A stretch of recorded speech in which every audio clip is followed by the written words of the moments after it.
Now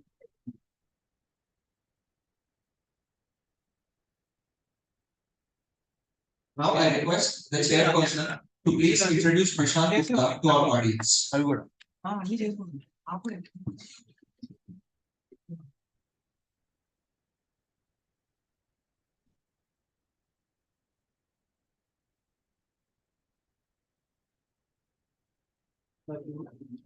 Good afternoon, all of you. I stand before you to say a few words about today's speaker, Prashant Gupta. He is from Institute of Pharmaceutical Sciences, Faculty of Pharmacy, Parallel University, Gujarat. Sir having more than 40 years experience in scientific leadership and also is project manager in pharmaceutical research and development in a leading global pharmaceutical companies. Sir having different developments and scientific to promote like oral dosage forms like tablets, IR and MR, dry powders in the form of solutions and suspensions for clinical and genetic different genetics. And SAR also focused in PA studies, that is bioavailable and bioequivalent studies. And SAR has focused different AMBA studies and case studies and is establishing different safety and efficacy of the products. Especially SAR has completed PG Pharmaceutics in 2009 and is having more research papers and patents. And it's also having PG diploma in patent law in 2010. And SAR also very interested on the QbD technology. Today the topic is SAR is focusing. And also is having more experience, especially in industry. Sir, I thank you on behalf of this Chips College of Pharmacy and from the students. You can deliver the talk for the students. Thank you very much, sir. It is very pleasure and inviting you, sir, on behalf of this session. Thank you, sir. Good afternoon, all of you. So, first of all, thank you very much to Chips for taking the initiative to bridge the gaps between the academy and industry. And secondly, I would like to thank QbD and IP for inviting me to deliver a talk. Also, thank you to chairpersons for introducing me. So the people, I see the people around, they are also still settling down. So I will take 5 minutes more.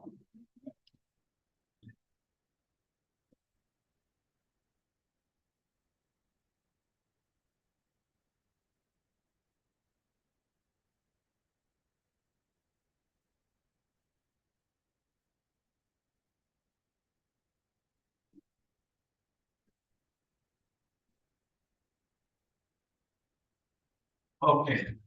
So today's topic is quality by design, product development, and regulatory perspectives. Yes, sir.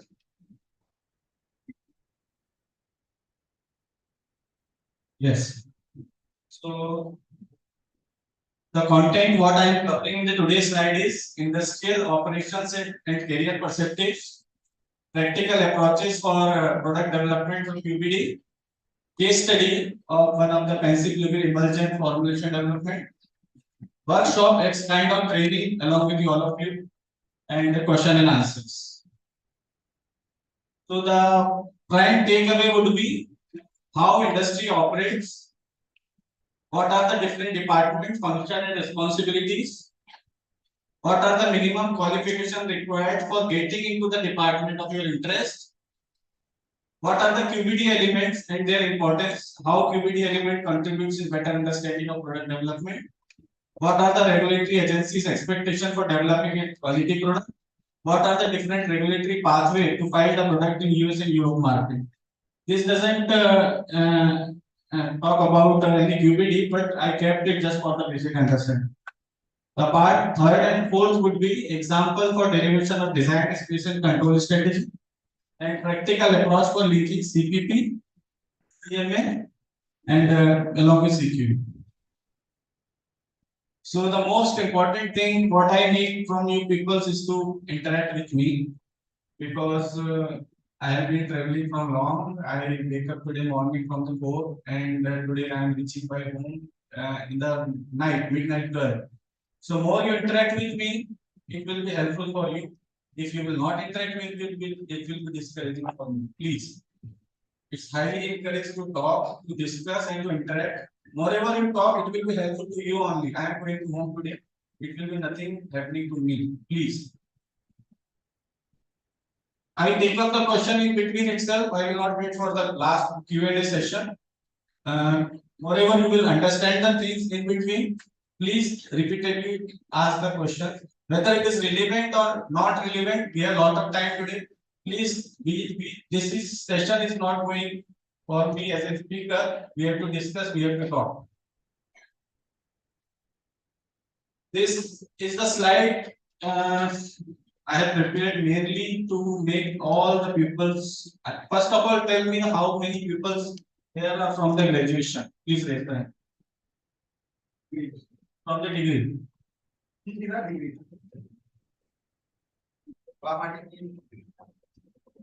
How many are from M Pharmacy?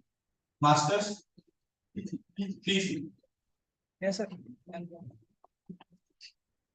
And PharmD?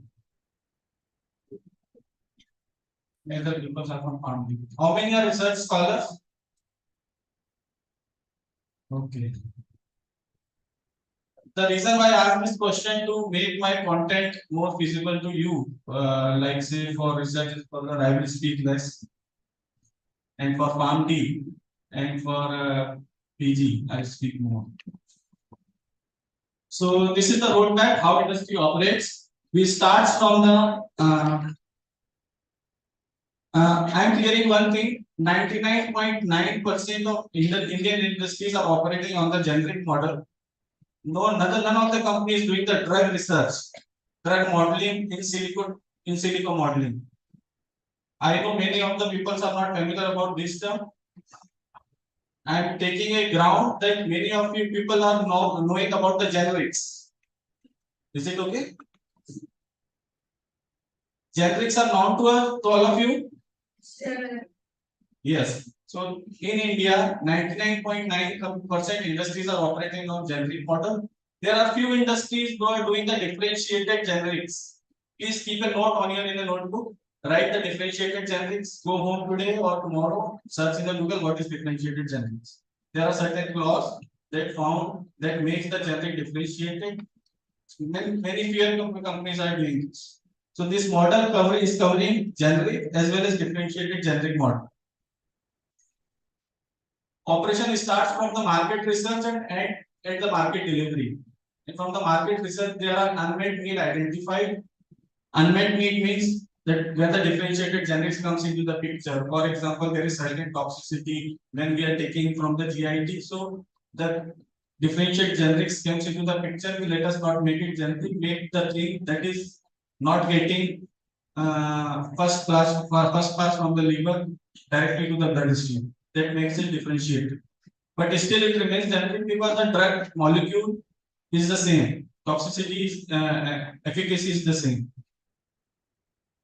Patient consumption, this is the what happens in the case of remdesivir. It's the immediate market demand came. So the product is being ideated and proof of concept is not very much not required for the generic. And then the drug development portion starts where I work. So in product development section, there are different teams. I belong to the formulation development. There are teams who do bioequivalence studies for us. That team is called as clinical affair. My fellow colleague is there from that department. There are teams who develop the analytical method for us. That team is called ADL, Analytical Development Lab. There are teams who assure the development quality for us. That team is called Development Quality Assurance Team. There is a team who files product for us. That team serves as a bridge between the FDA and the development team. That team is called regulatory affair team. So that 4-5, these are the major teams. Major teams are more than 10 in the development section, but major teams are these 5-6. From these 5-6 teams, the product is being developed, and then it goes to the scale-up stage. Scale-up stage forms the bridge between the pilot production and the product development. In the product development, we used to formulate the smaller trials of smaller experiments, per say 5 kg, 6 kg, 10 kg. And we do the human bioequivalence studies to prove that the product is bioequivalent to the reference product, or the product is having the desired efficacy or therapeutic requirement which is required. Then, with that human data and with the product development data, we file a dossier by a regulatory team to the FDA, and then the product get approved. Before doing that, we do the scale ups because there are the three prime most requirements for a product development for a formulator. The product should be scalable, that it should be translational. Anything that we are doing in the lab and we will not be able to reproduce and we will not be able to translate or we will not be able to produce in the commercial scale will be dropped same time. It cannot be taken in further. So the first requirement comes as it should be scalable. Second, it should be stable. Because after developing the product, getting into commercial, it comes into the market, and market has different line zones. So the product should remain stable throughout its shelf life. The shelf life is decided in the product development stage itself. And third part is the product should be bioequivalent, which should be able to deliver the desired efficacy. So after completing these three requirements, product goes to the pilot stage. We prepare some bigger size of the product per se. In lab scale, we are producing 1000 tablets batch or 2000 tablets batch. We do in the pilot scale 10,000 tablets batch or 1 lakh. Then in the commercial, we goes with the 10 lakhs, 1 CR, 1.5 CR or 2 CR batches, counts batches. So right from the product development till the production, the cycle is being handled by the product development team. Once the product gets transferred to the production, there is a separate team at the production department who takes care of the commercial supplies. That team constitutes of production team, quality assurance team, quality control team, and supply chain team. So, sorry. After completion of commercial batches, it goes to the market from by the dispatch, distribution chain, and then to the retail where we see our products in the market. So this is the whole cycle. Once the product comes to us, like to the product development and the proof of concept stage, it takes around 1.5 years to 2 years to get the cycle complete. We get only this much of time because the market forecast what has been provided to us from retail to market research is 2 years, 2.5 years, not more than that. There are multiple products handled by a single team. In a product development team, there are group leaders, there are team leaders, there are senior team leaders, there are senior research scientists and research scientists. In the scale-up, pilot, and production stage, there are these are the people who form the bridge between the development team and the production team. So there are again some research scientist people, technology transfer people, and production teams are the typical QC, production queue. So now I am going to tell you about the requirements and this is all about the responsibility what I have told. This is about the roadmap. I am going to tell you about the educational qualification what is required to remain at the different stages. I hope you would be interested in that, or else I have to move to the next. No? Okay, so let us go to the next slide. Really, you don't want to know? Okay. So this is the next slide where I have consolidated the deficiency of only last 3 months, where we have found a significant efficiency many of the people or the senior research people who are there might be knowing that India has manufactured the syrup for cup allergic rhinitis. For that, there are nearly 70 deaths in the Gambia and 18 absurds.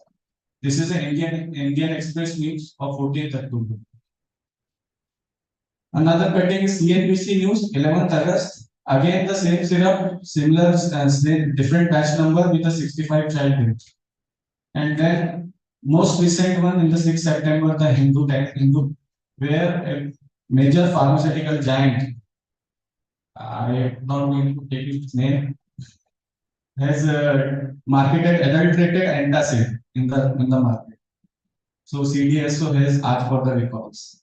So these cuttings are very recent, and I have specifically given here to sensitize you people about the quality, about the GMP requirements what agencies, regulatory bodies are expecting from us. And one of my friend sitting here has asked a question about the recalls. Yes. So to you, there are the major recalls. Instead of having the good quality compliances, the reason what he was asking is still the peoples are not very much sensitizing the problems in the shop floor, in the development phase, in the commercial stages, that how that these medicines are going to the humans, sometimes to our kids, sometimes to our elders, and sometimes to our colleagues. So that's why we can now I'm coming to the core topic of the QbD. We have to comply, we have to remain in the quality compliances, whereas to remain bound with the quality aspects. So the quality comes first, the sustainability of either a drug substance or drug product for its intended use. This term includes such attributes as identity, strength, and purity. So whichever definitions and whichever text mentioned in the presentation are from the regulatory agency's guidelines. I have given the maximum attempt to quote references over there. Keep this note in your diary. So once you go back, read it completely. So that is going to definitely help you while pursuing the industry interviews, while talking with the folks who are associated with them. So quality by design, it is a systematic, scientific, risk-based, holistic, proactive, and modern approach for quality in pharmaceuticals with emphasis on the product understanding and process controls. So this is ICH, Q and R. So the three specific words used there are holistic, proactive, and modern approach. Although it has not remained modern, industry has been compiled to operate it with the QbD from 2030. No ANDA, no dossier is accepted from the agency without QbD. So we are already late by 10 years. But still, this holistic and proactive words is a lot of meanings. Proactive means, in simple way, whether you want to pay later or you pay today. So proactive means let us pay today. We have to do some specific works to comply with the QbD to remain in the control strategy area. So anybody has a doubt, just raise a hand, please. If anybody goes above your head, then also raise a hand so that I will come down. Please. Because many of the terms I might be using will be new for you.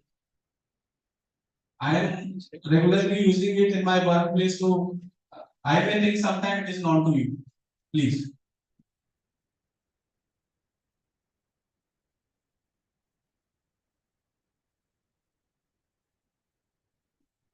Next slide, please.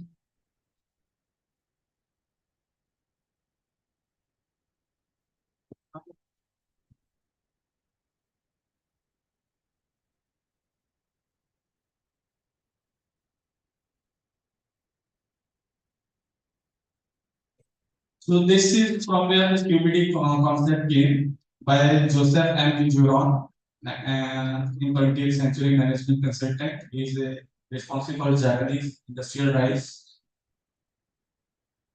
QbD came from the Juran of quality by design, focuses that quality should be built in the product with thorough understanding of the product and process by which it developed and manufacture, along with the knowledge of risks involved in manufacturing the product and how best to mitigate those risks. So QbD is about understanding the risk, mitigation of risk, and preparation of a control strategy for the future deficiencies in single line. For doing these things, there are certain steps you have to follow that we are going to discuss in the presentation. About FDA's opinion about QbD: to make the link between measurement and risk, we must turn the science of manufacturing and concept of QbD, which means the product and process performance characteristics are scientifically designed to meet specific objectives, not merely empirically derived from performance of test batches. To achieve QbD objective, product and process characteristics important to desired performance must be derived from a combination of prior knowledge and experimental assessment during the product. So, whenever the risk is identified, there are two things remains with us. One is the prior knowledge that comes with the brainstorming, and second is the experimentation. We in what I can say, we use our prior knowledge of the information available in the domain to mitigate that risk. If it is not available, then we have to do some control experiments to mitigate.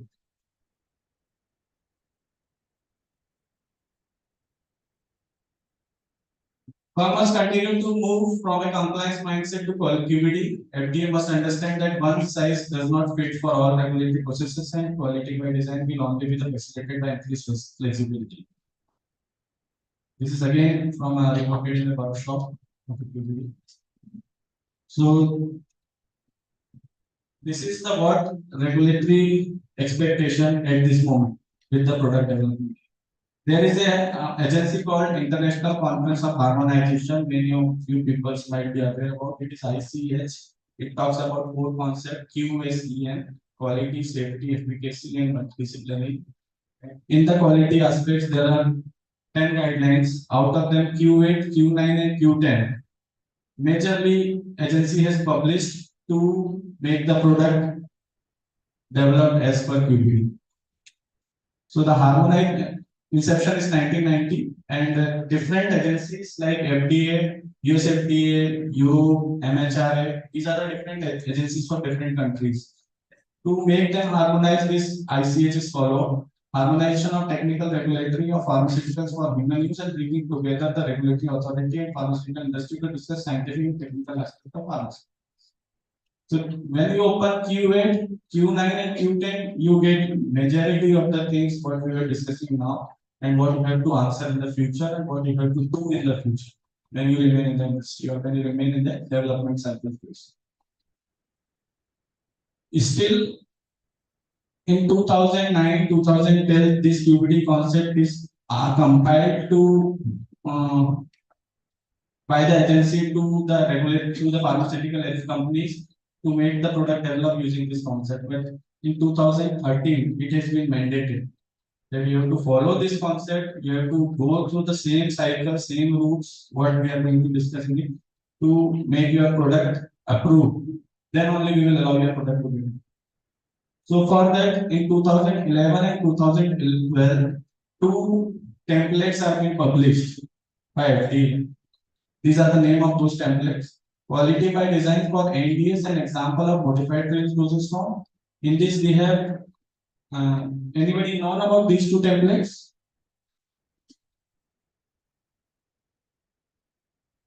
No? Okay. So these are the two templates known as product development report, PDR. PDR is the document that a formulator has to submit to the agency, that how he has developed this product, what are the trials being executed, what are the results, where we have failed, where we have passed. This is the human data. If we have dosed that developed product to the human, we failed, that data also have to be published. We passed, that data we have to publish. Then the stability data, all the development cycle. You call thesis in the PhD scholars. So thesis is a smaller portion. PDR is a bigger portion. It constitutes of around 1500 to 1600 pages, and entire development history. So FDA has published PDR of an example PDR of any pharmaceutical company for modified release dosage form in 2011 and 2012. So many of the pages are being hidden, but majority portion is being visible over there. So whenever any of the research scholar or any of the PG student is drafting a thesis or drafting a report, please go through these two links. Both the links has all the elements of QbD, and whenever you pursue and talk, a discussion or interview with the industry, so this document of your thesis will be taken up further and will be discussed. So it will be really helpful. These are the elements of QbD. 7 elements are being discussed in ICH QA.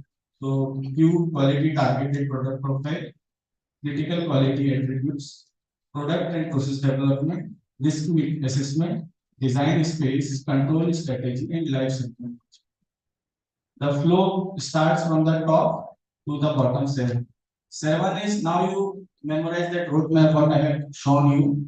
The first slide. The life cycle management is the last portion where the commercial development, commercial batches are being prepared. Life cycle management means the product life cycle is completed by getting its approval. Now we have to manage it post approval. I am coming back from the bottom. Control strategy is being done at the stage of scale up in pilot stage, where the control strategy is implemented by doing some experiments or by some mitigations, and we derive to some ranges of the process parameters, ranges of some critical material attributes, so that it remains in the control phase. Design space is the same thing, control strategy. Risk assessment is the vice versa control strategy.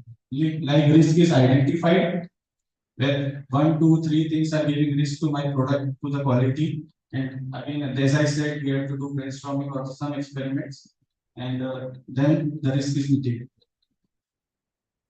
Before that, one phase comes in these 1, 2, 3. First is quality targeted product profile. Second is critical quality attributes. And third is product and process development, where we identified CMS, critical material attribute for the product, and CPPs, critical process parameter for the process development. And risk assessment is we link this PMA and CPP with the CQA is called as risk assessment. It is given in the next slides. I will let you know the details. First, but you need to interact.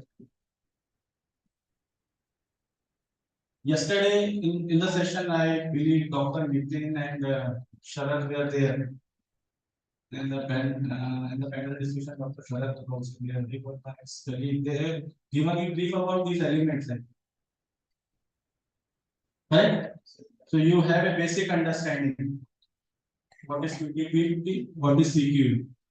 So if you say yes, then I will take up to the next level. If you say no, then I have to again repeat it. So you have to either do this or do this. Don't raise hand. You have a basic understanding of CQB, CMS, CQB? No. I will go to the basic again.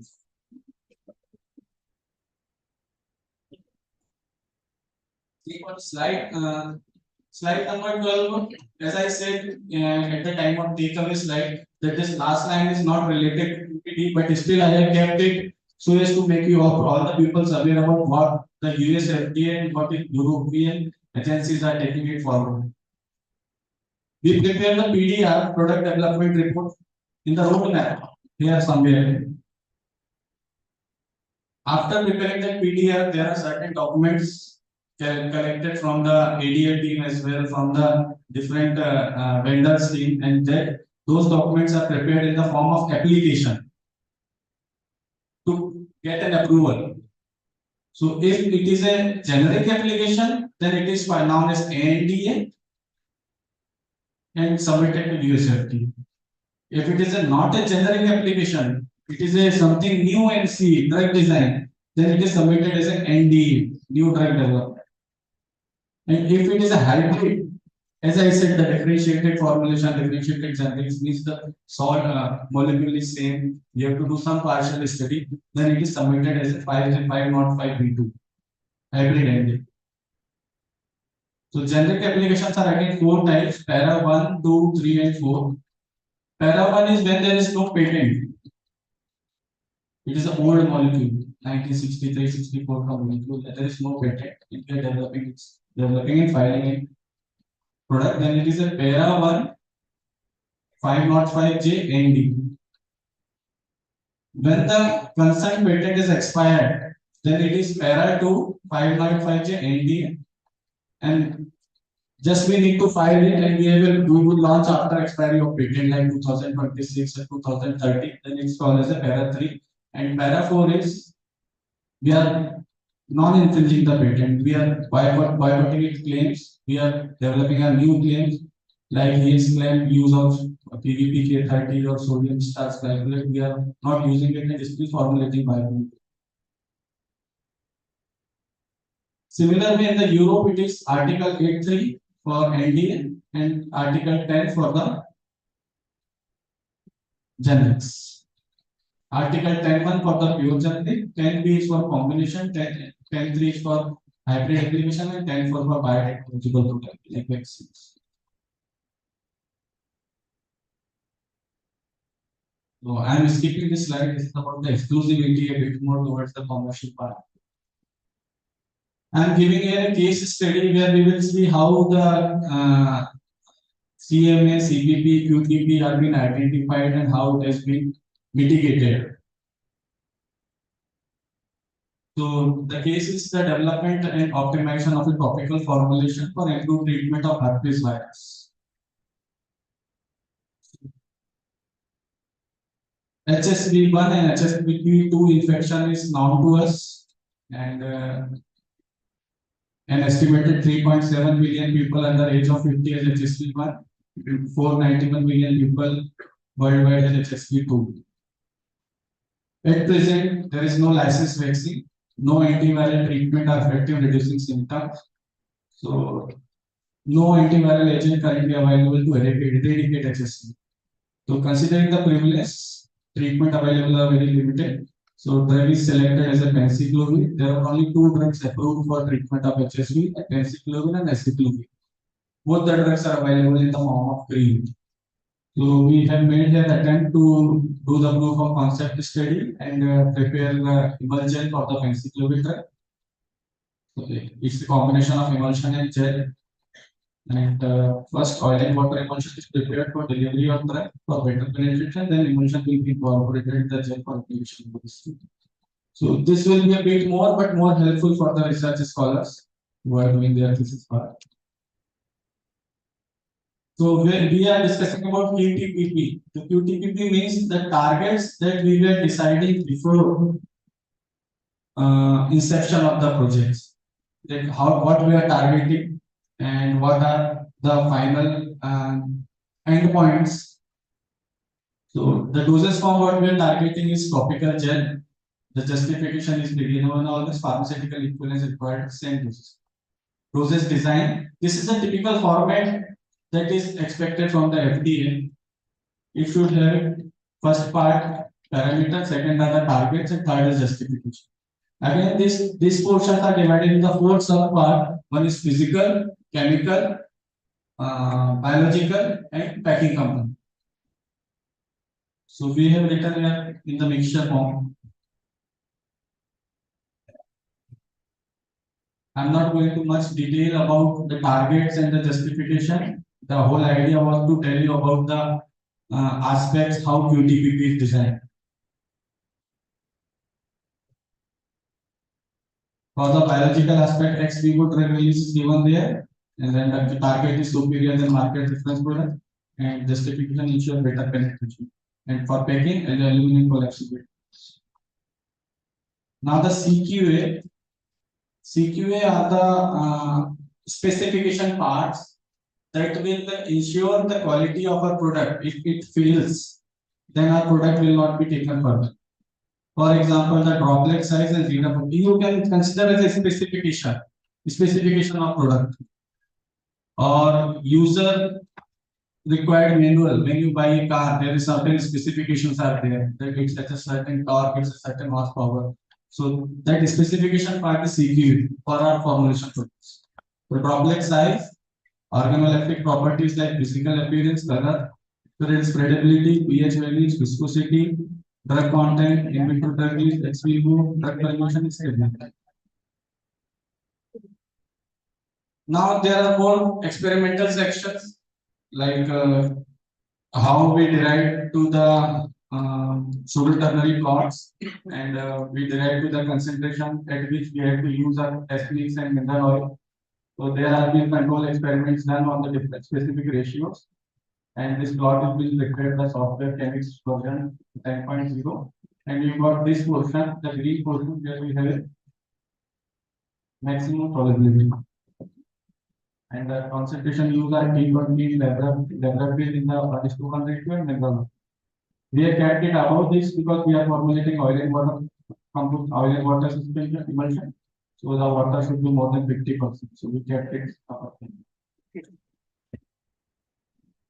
Excipients are being screened, and one more important thing for the particularly PG and scholars to refer these points where the ranges derivation, maximum potency per dose, uses in the concentration UNI, because doing your thing is a translational and to for the next stage, we must be knowing that these particular ranges what we are targeting are safe to use or not. That can be used at this level or not. So these are available in the US FDA site, IIT database, and another is the resources handbook for pharmaceutical industry. So certain things you have to keep in the mind while developing a product, while targeting on the concentration. Now linking CMA and CPP with the CQA. So whenever I say CMA, it's a product attribute, it's a material attribute. For example, surfactant mixture, type of mineral oil, aqueous phase concentration, gelling agent, and pH adjuster. These all are the materials. And I am talking about the concentration of these materials and its effect on the CQAs. These are listed CQAs. Phase temperature, spreadability, droplet size, beta potential, viscosity, percent transmission, drug content, So I am taking it, you are getting an idea about this. These are the material attributes. Material attributes after two types. One is the drug substance attribute, second is the excipient attribute. So these are particularly written as the excipient attributes. Excipient attributes means the concentration of excipients and its effect on CQA. So this categorization is done by prior knowledge only. We know that what are the things going to affect my which CQA. For example, the surfactant mixture, concentration of oil phase and concentration of water for aqueous phase is going to affect percentage transmission. So I rated it high. I know this if there these three things has a higher impact on the phase temperature. So we rated it higher. There is no effect on the spreadability because spreadability is more related to the gel, and gel is getting formulated at the gelling agent, so it is a higher. Viscosity is being driven by the pH adjustment of the carbopole or the gelling agent. So we have rated it pH adjuster high because at the particular 5 or 6 pH, particular gelling agent gives its viscosity. You understood this matrix, na?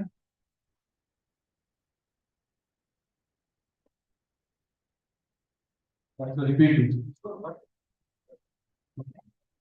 So this portion particularly phase separation high, and droplet size, beta potential high, transmittance high.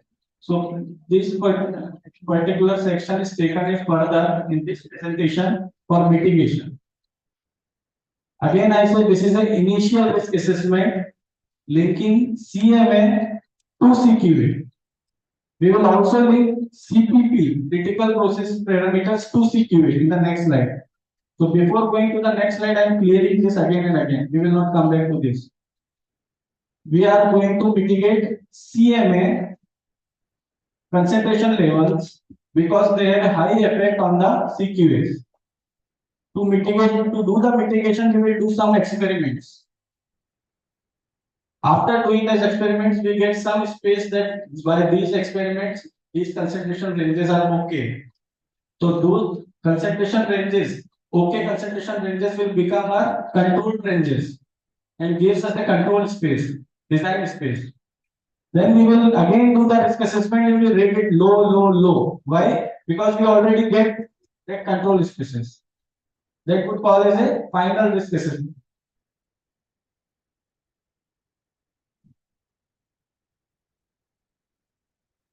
Please raise a hand because you may not get chance again to talk with me, to interact with me, and to ask the question.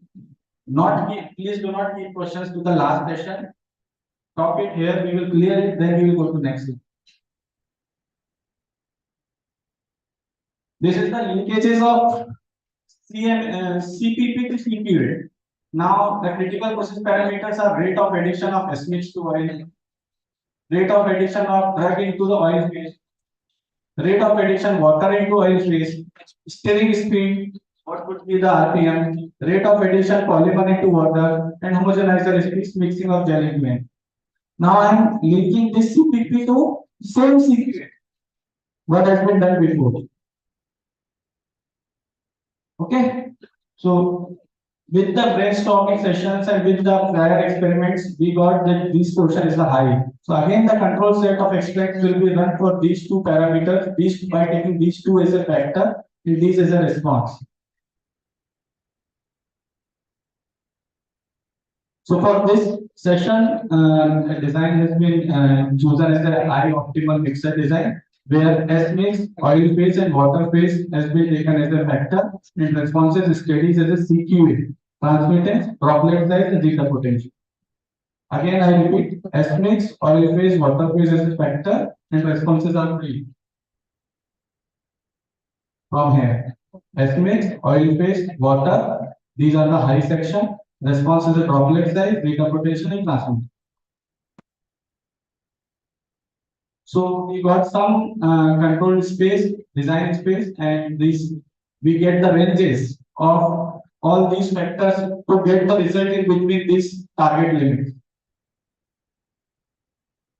Now, at this with this the diagram with this plot, we have a ranges at which we have to work for the estimates with the aqueous phase and with the oil phase. So that's why now I have rated it low, low, low because we already have a range. We got the risk of failure of those CQA mitigated by deriving the ranges.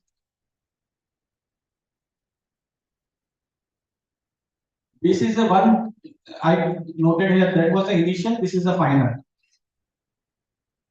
So this is the roadmap what agencies is expecting to do with all of your CMAs, to all of your material attributes, to all of your control parameters, critical parameters.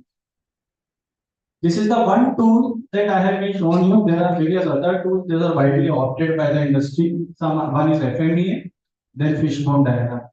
FMEA is now coming to the surface. This tool is being used from 2013 to 2023 till now. From the early 2023 now we are using FMEA in our PDS, product development. This is the FMEA chart where the assessment is done on the basis of RPN number, risk priority number. The risk is being rated. The same thing, the process input, failure mode, and risk is being rated from 1 to 10 on the basis of severity, occurrence, and detection. And the multiplication of these three comes as a RPN number. And from the RPN number, it is being sorted on from high to low. From top 80% RPN numbers has to be mitigated by doing the control experiments. So earlier approach, what I have been shown you is the risk assessment, simple risk assessment. Now this is a FME.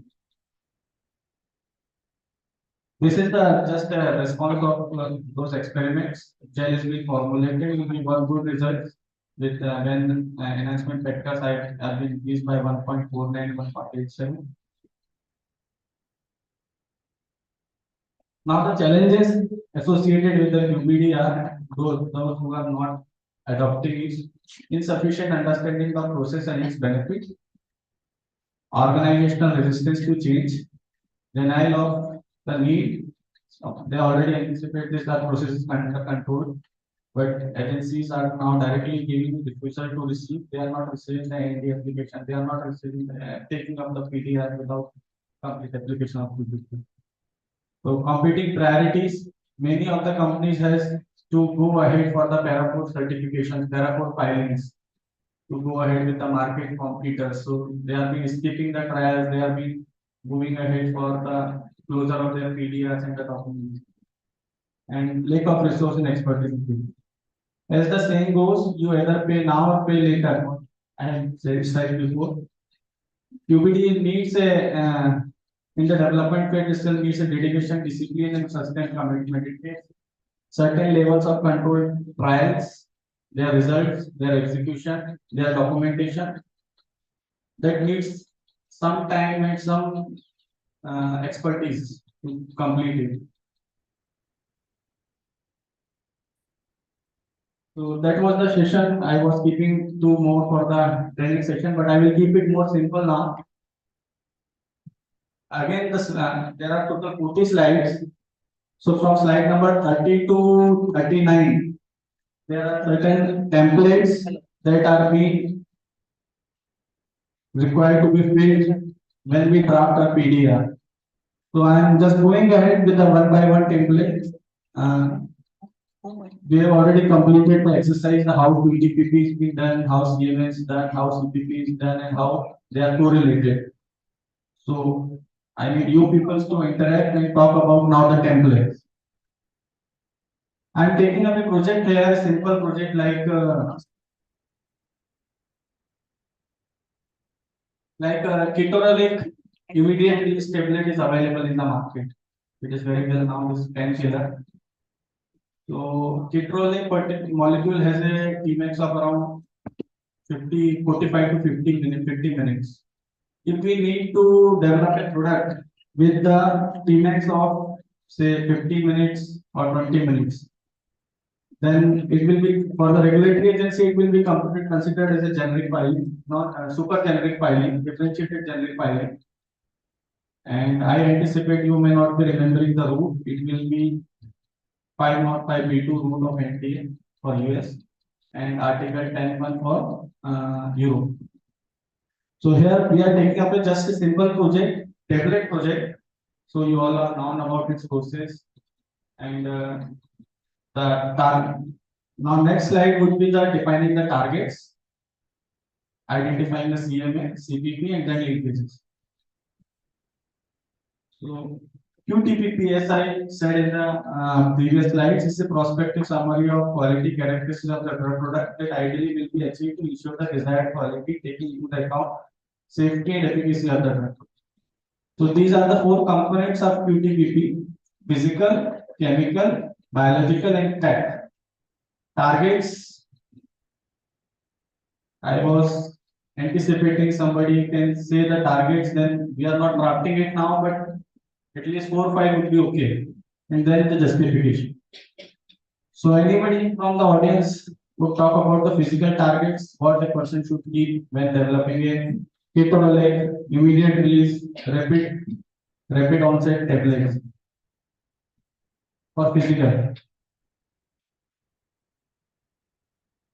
Yes, ma'am, please.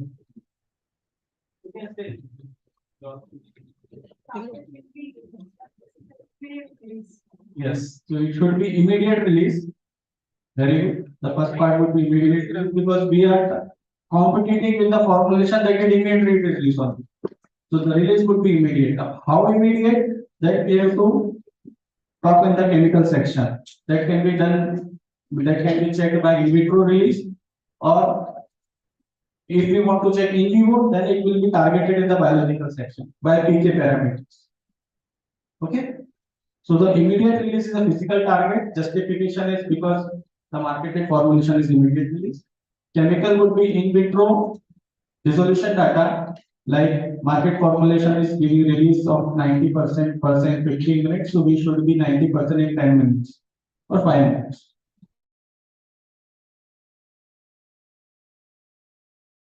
Clear on the upper GI. So the pH at 1.5 to 4.5 pH, it should remain rapid release. And biologically, it should be therapeutically bioequivalent. So for getting a bioequivalent, we have a Cmax and AUC value same, but to remain superior in the onset of action, we have early Tmax. So biologically, we should have an early Tmax targeting, and that would be the same because this is how we draft the QTP. Anybody has any doubt or anything that you think to be discussed, please.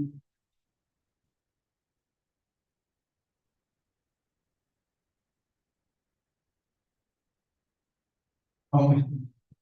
Now the CQA part. CQA is a physical, chemical, biological, microbial property or a characteristic that should be within an appropriate limit, range, or distribution to ensure a desired product quality.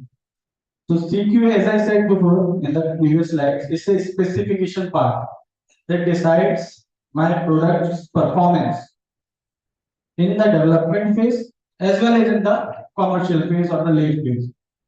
So CQA can be two types. One is intermediate CQA and finished product CQA. Intermediate CQA means my product is still not formulated completely. It is at a blend stage. I have to compress it into the tablet. In the blend stage itself, it is passing or not. So that will become the intermediate CQA. So anybody from you or to talk on the CQA part, like 1, 2, 3, 4, these would be the could be the CQA.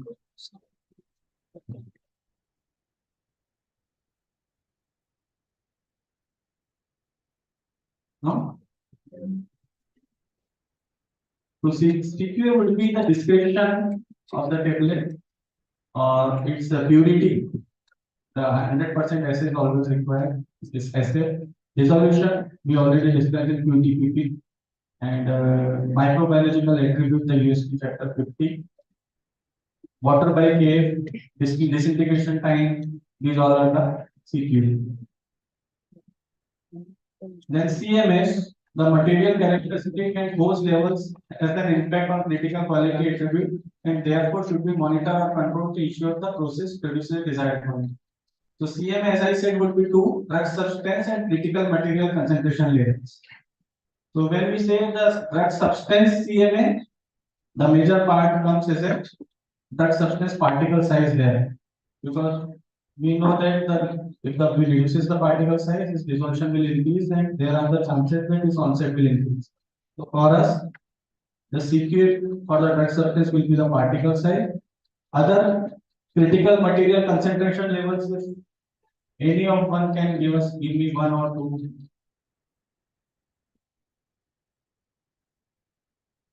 No. For getting an early release, early disintegration is required.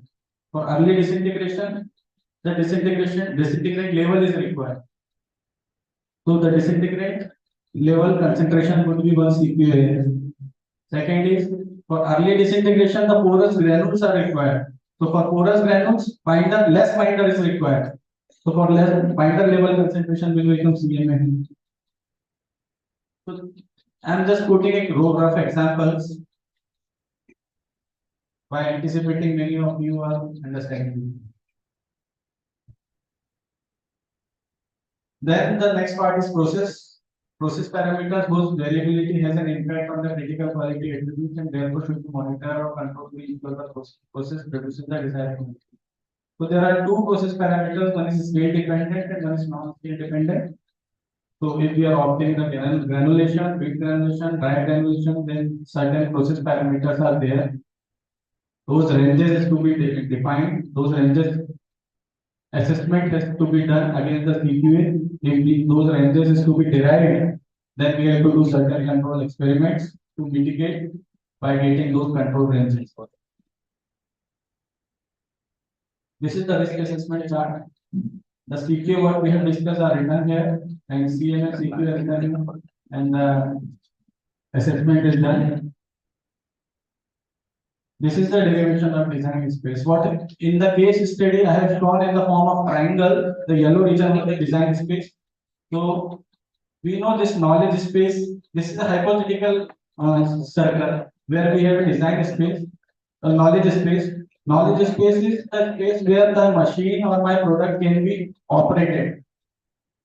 For example, my simple example is stirrer. Stirrer can be operated from 1 to 1000. So this will come by knowledge. Second is design space. Design space is same that I have derived by doing the experiment. So I know that by the steering speed of 50 to 150, my product there will be no impact on the product. And the normal operating range what I will keep for my product that would be 75 to 120.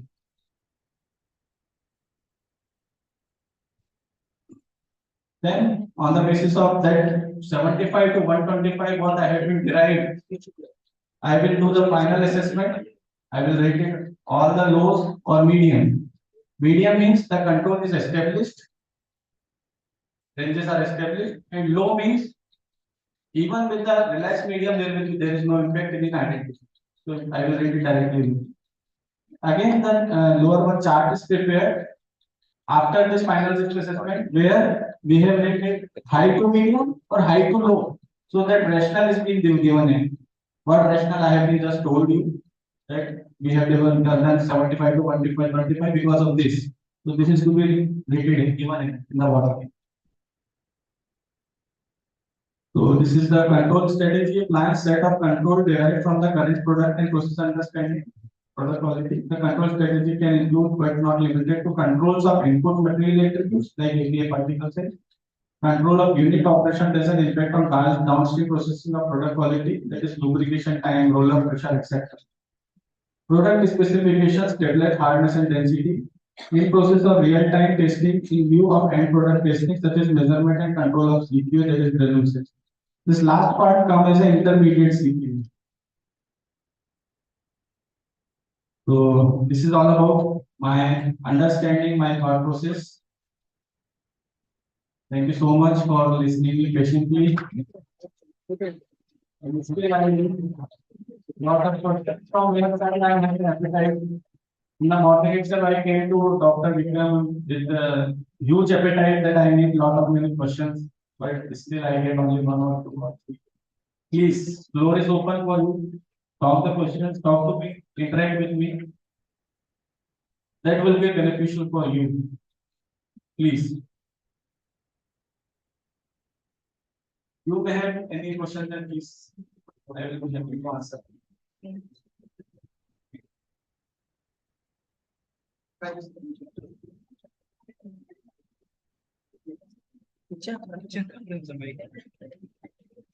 Actually, the problem here with I think you're all from 5-year B Pharma or Pharma D 5-year. Third, actually, there is a problem actually. Formulation portion of our 4th year of B Pharma. Some fundamental knowledge only they are having. You all got Not that belong to for PG students actually. You are just like the ocean for us. You want to become one level of. So expectation is, I believe all you got an idea about QTPP elements, basic, PLX, QTP, and its linkages, control strategy, design space. These are the basic terms. Those you should be thorough. And once you go to the PG level or you go to the next interviews or next discussion, then have a thorough understanding of these 4 or 5 elements and the interlinkages between these parameters.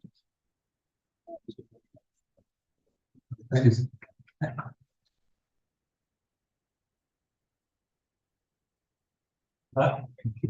From the audience side, I'm putting a few questions that you can clarify that ours. Yeah, please.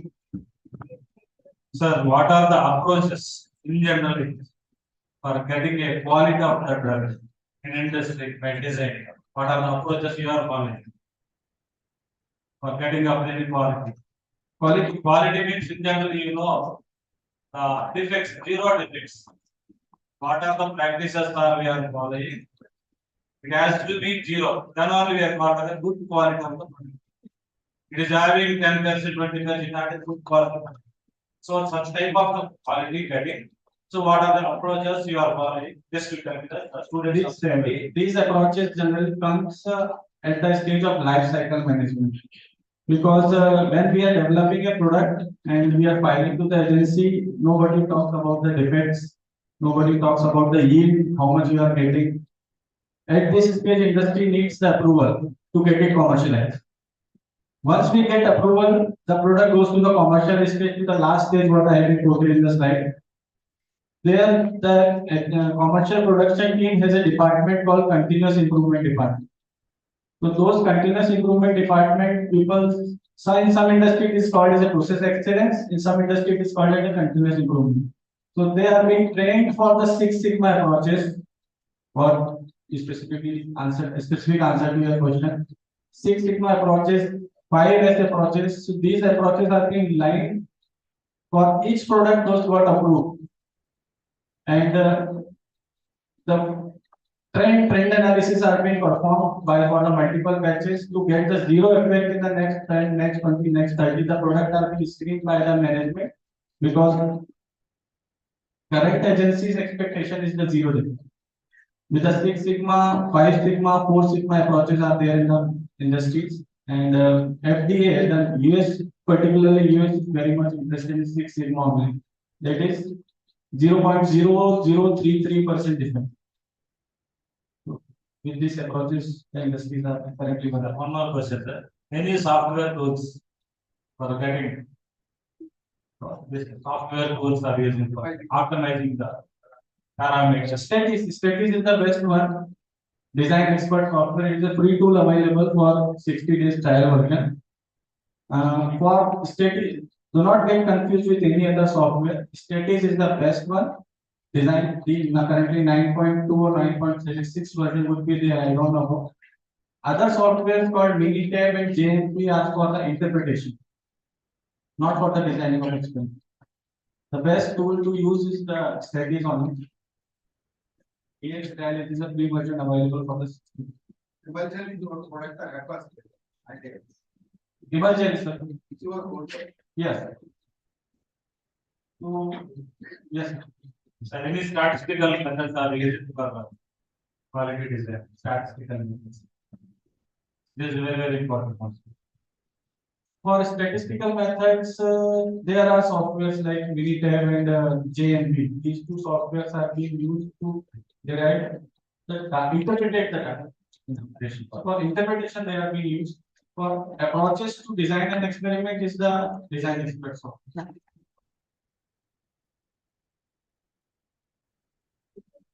Thank you, sir.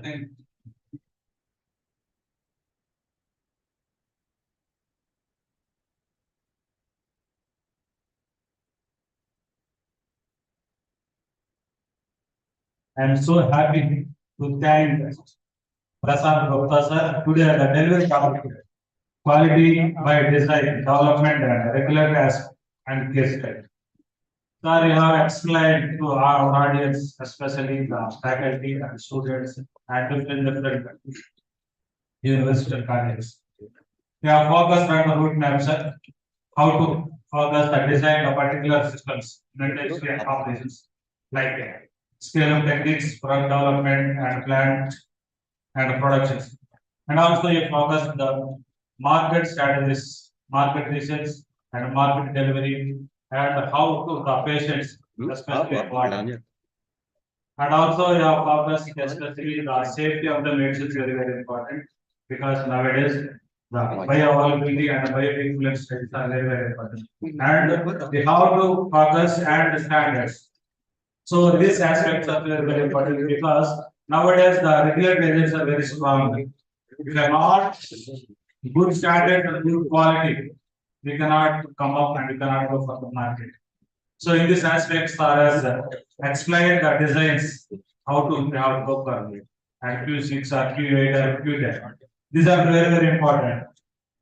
At the same time, sir, we have focused on quality of the product in terms of the identification and strength of the product and purity of the products. So in this, the process understanding scientific knowledge very important and designing of the any products at the same time process control. So these are the parameters they have to focus and we have to go for the different parameters like as far as focus 7 parameters, that is QbD and QC like that. And the regulatory agency like NDA, INDA, okay, and sir we have explained that emulsions like that is with the ternary diagrams. What are the phase 3 diagram, you know, the oil phase and water phase and the surfactant phase. So here what will happen, you have to go for the optimization process. When you go for the optimization process, automatically we will get the stability of the production. Nowadays, the stability is very important.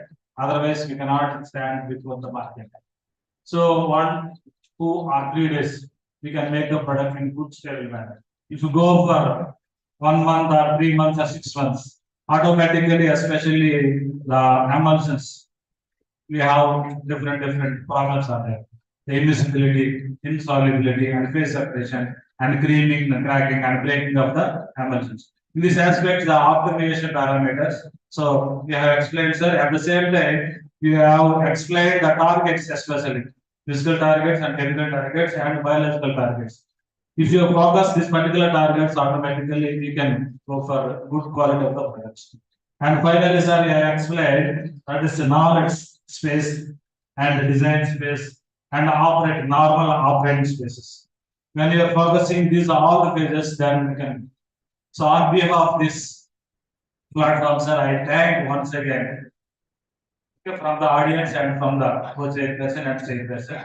So it is very really, it is very helpful for the students, sir.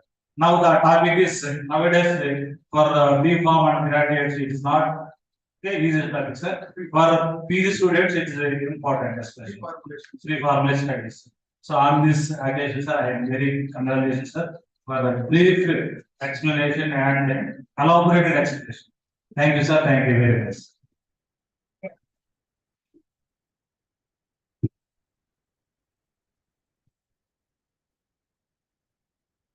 So with this, we came to the conclusion of this plenary session, and we are awaiting our principal, Dr. S. Vidyadhara, who's coming shortly to carry out this felicitation. So in the meantime, so if anybody is having any questions or if anybody is having any queries, you can post it to the speaker. Anyways, we have a buffer period of 1 minute.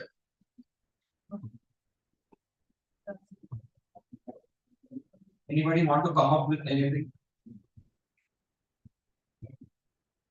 Audience, you must have the questions, and yesterday we have discussed the art of seeking knowledge. The person who is standing in front of you, they are only for you, they spending their valuable time out of their busy schedule from the industries, and they are here. So at least you must ask the questions. When you ask the questions, then you will come to know the how things are working and how you can learn something from these people who is spending more than 15 years in their of life in the pharmaceutical industries, especially in the QbD. So you must ask the questions. This is the last session. After that, we are having one half an hour session. Then 2 days international conference is going to be lined up. So before this, you ask your questions. This is the last moment. Yes. My question regarding design space and DOE, design of experiments. So in design of experiments, we are having different type of design, like a composite design, factorial design, black and purple design. So I want some examples in which cases we will use which type of design.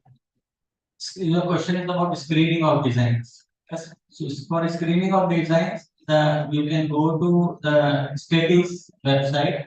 There is one very good manual is given, or that is 25-page manual. So for the importance of each design and which design, when we have to pick it up, is very specifically mentioned over there. You download that manual. It is a 25-page manual and free of cost. So just download it, keep it with you. Whenever you require a practical implementation, open it up. When you do 2 or 3 or 4 times practical implementation, you will get by hearted that this design had to be written. But remember that DOE and QbD are both are different. Agency's expectation is not to apply DOE. Its expectation is to apply QbD. Still, agency is open, industrial aspects are open, not to do DOE, do the OPET or one factor at a time, or do some other way of control experiments. QbD is must.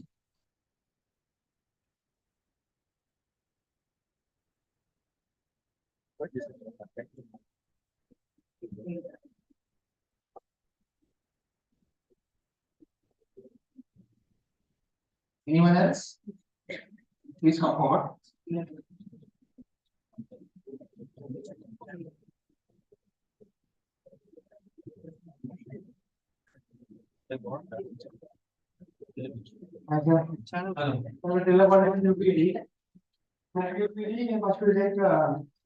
Critical material attributes in the presence of various cross parameters. And the critical material attributes are the input, and final output is the critical product attribute. That is the final quality product. CQ. As such, CQS is the critical quality attribute. It's the final product, sir, which is a quality. Sir, we are following other protocols, and we are following various quality aspects as well. And we are going to launch the quality product in the market. But why we are facing the many adverse effects for many of the drugs? Adverse effects. So we are following all the quality aspects, all the quality protocols. Well, we are taking the standard formulation or raw material, and after after launching the market, the particular quality drug, why are facing the so much of adverse effects, including all the drugs? Every drug shows the period adverse effects, it is a common, but most of the drugs showing the adverse effects. We are following all the quality aspects as well. What is the reason behind it? For the generic development, there is no adverse effects. For the patent aspects. For we did it. That we are talking about the slide what I have shown you over there, na? The third slide, where the adverse effect the kids were showing the death of 70 kids in Uzbekistan. You are talking about the same, correct? No, sir. See, wherever there is an adverse effect, like Okay, for your question, the answer is that, so though we are following the quality attributes, why the patient is getting adverse, so the answer is that, so the adverse event is related to many aspects, not only the quality of the quality of if the patient, lack of efficacy, when it goes to quality of the but the adverse event might be due to performance factors. Like say, for example, if a patient taking paracetamol and he is having fever and he has taken paracetamol, so he might experience acute kidney injury. Doesn't mean that it is because of paracetamol. He might have chronic kidney might have got pain before itself. So during this, he might experience the adverse. So for your question, the lack of efficacy is the point to be discussed. So when we follow the quality of the quality parameters, there should not be a lack of efficacy for a particular point. So lack of efficacy is directly related to quality of the product. So this lack of efficacy is also depends on many factors: age, gender, race, and everything. So while we doing BA studies, we select a group of patients. So when it goes in the market, so it will be exposed to many of the people which we may not study in our studies. So from there we get the information, and after getting the information, then we will fine tune our product. We are going to discuss in this one. Thank you. Sir, one more final question, sir. Sir, we are following all the QSM guidelines, sir. Quality, safety, efficacy, and multidisciplinary aspects. And following all the aspects, but there are number of recall products are increasing day by day. What is the reason behind it? the reason recalls about the reason. Recalls, huh? Sir. The main reason for the recall, what just 20 days before, one of the pharma giant has done the antacid recall. There has been a change in the flavor in the shop floor. The same batch number has a apple flavor and same batch number has a cherry flavor. So this was the lack of quality what has been sorted at the time after investigation. So that was the reason for that recall. Every recall has its own story. So there are separate recalls. What has been shown in my previous slides are that Uzbekistan death of 70 children. So that is a syrup prepared by Matrix of a Bandi company. So sorry, it was not Matrix. I forgot that name. So they have used a diethylene glycol in place of propylene glycol base. So diethylene glycol is used used in a brake shoe oil, whereas the actual excipient to be used is a propylene glycol. So that was the cause of death and the cause of the recall. So if we go back and talk about the quality, then propylene glycol is an excipient that has a critical material attribute content to check. Whenever you are buying a propylene glycol, you have to check for its ethylene content. Then only you have to release it for use. That has been not done, and diethylene glycol has been procured, and the product material is released and used for the production of syrup formulation. That syrup is being administered by all the children. And that role is still increasing instead of recall of that product. In spite of following the quality norm, there have been certain deficiencies. Those are still to be addressed. We batch to batch variation or something that is also on reason. Batch to batch variation. If your product is consistent and your quality aspects are appropriately derived, there is no batch to batch variation should be there. Yes, thank you. The expectation is to have a consistent product, no batch to batch variation. Yes.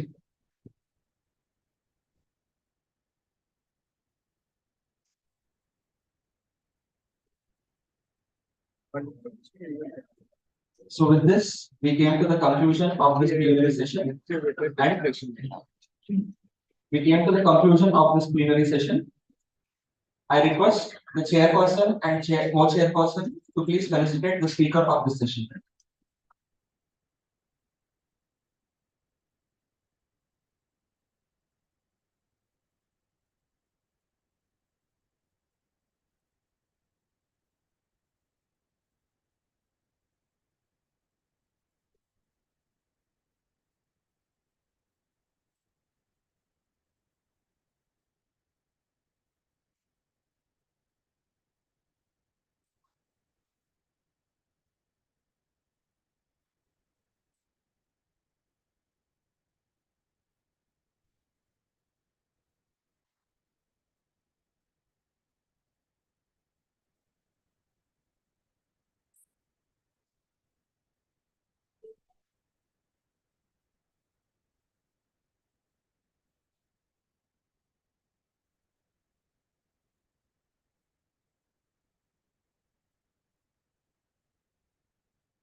Now, I request the principal and the speaker to please felicitate the chairperson and co-chairperson. At the outset, I request upper officer to please come forward and take the honor.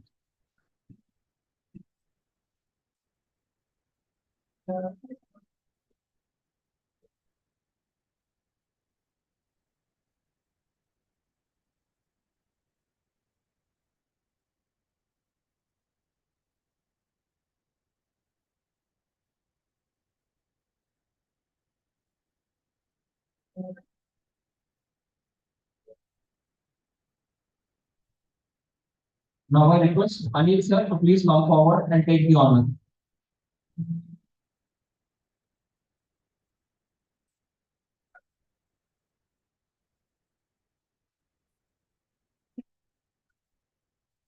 Thank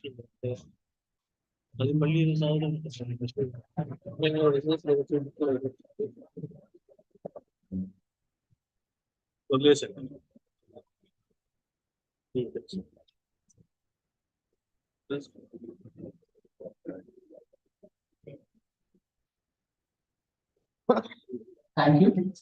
And a small, I request the principal to please stay back. We have one more person was actually presented in the morning. Sir, unfortunately, missed out the presentation. So I request. The PPT I have forwarded. So I request Dr. Madhu to please come on to the direct. Some industry dates are written over. Yeah, sure. I will not, sir. I will not. In fact, I will leave it that way. No, you don't. Keep it with you. Yeah, okay. But because some industry names are being hidden over there. Yeah, it will be conspiracy. Yeah, we should not publish some names over the. I understand. Sure, sure. I. No.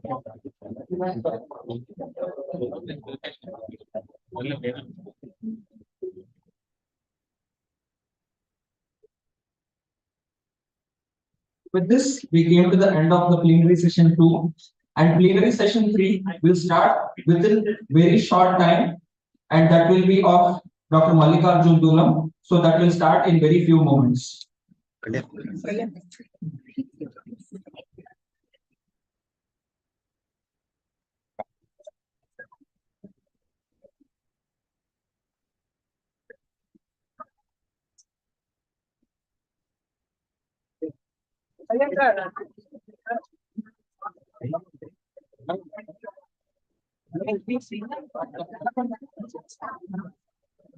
When I start this, then we created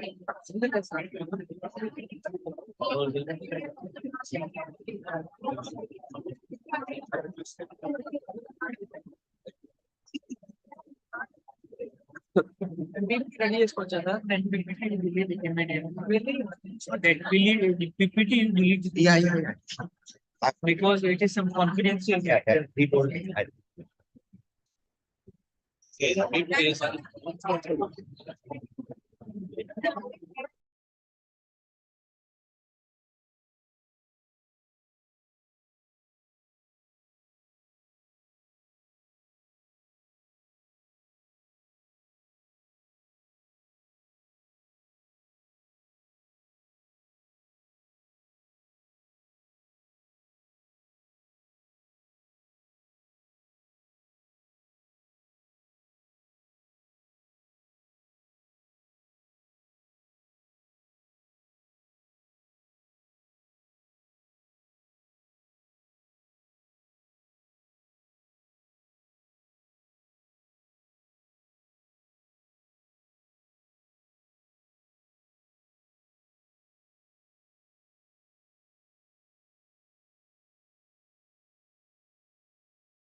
Conference on IBD organized by Chevron Institute of Pharmaceutical Sciences.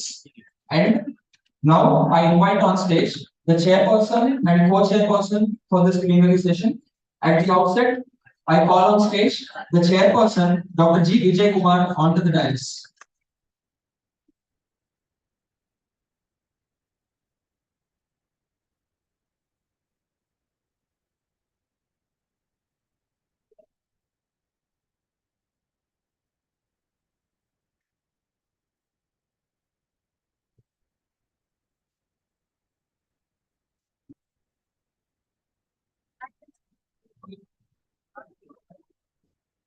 So please, to introduce Dr. G. Vijay Kumar to our audience, Sir is currently the professor and head of the Department of Pharmacy Practice and Pharmacology at Siddhartha College of Pharmacy, Vijayawada. Sir has Sir has been a professor and head of the department from the year 2017 till date. He has guided one PhD students, multiple PharmD and MPharm students during their career. Sir has obtained his Masters in Pharmacy from JSS College of Pharmacy, Mysore, Karnataka, and PhD from Acharya Nagarjuna University, Guntur. He is a lifetime member of Indian Pharmaceutical Association, Association of Pharmaceutical Teachers of India, and life member of Indian Pharmacy Graduate Association. He has more than 20 publications in various reputed and international journals and has a very good, interesting research record. So with this brief introduction, sir, I welcome you to Chevrolet Halma Institute of Pharmaceutical Sciences for accepting our invitation. Next, I would like to call on stage the second co-chairperson, Dr. G. Ramana Reddy, onto the dais.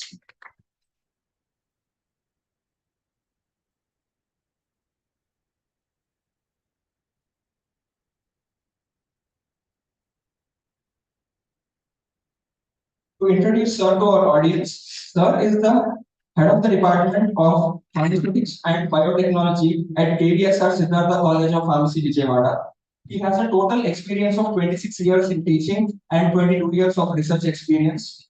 Sir has area of specialization in pharmaceutics with a total publications of 52, out of which 22 are national and 30 are international. He received numerous awards during his research period, and he is appointed as the main nominee CPC Animal Welfare Division, Ministry of Environment, Forest and Climate Change by the Government of India. He is a life member of Biotechnology and Pharmacy since 2006, life member of Association of Pharmacy Teachers of India since 2022. He is also acting as reviewer for index journals like Experimental Biology and Current Trends in Biotechnology and Pharmacy.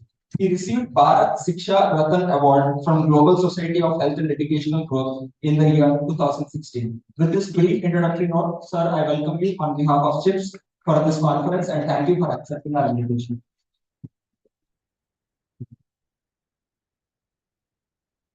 Now I request on stage the speaker of this plenary session, Mr. Mallikarjun Yunap, onto the dais.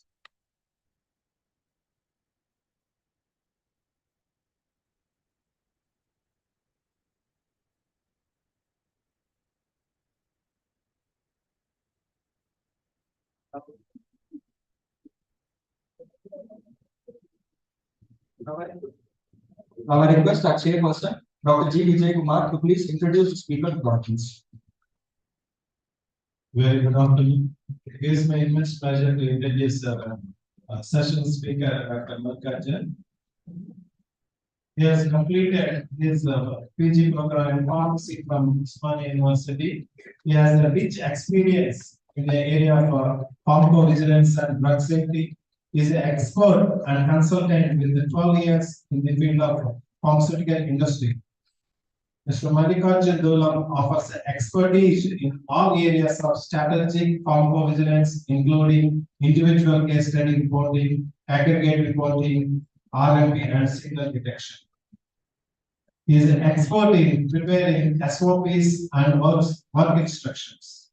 He has worked for Bristol Myers Squibb, pharmaceutical industry, currently working as global pharmaceutical manager. Now he is going to speak on role of QbD for pharmacovigilance post-marketing. I think he is a very rich expert in the to deliver a talk on QbD in pharmacovigilance post-marketing. Welcome you, sir, on this session. Thank you.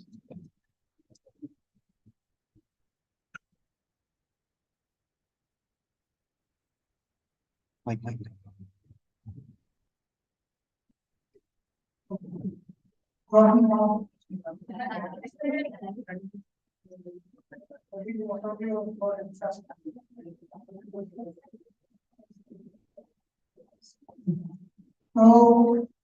before going into this session, I just want to know.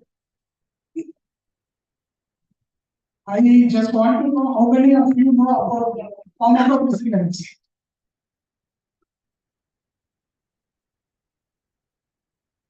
Okay.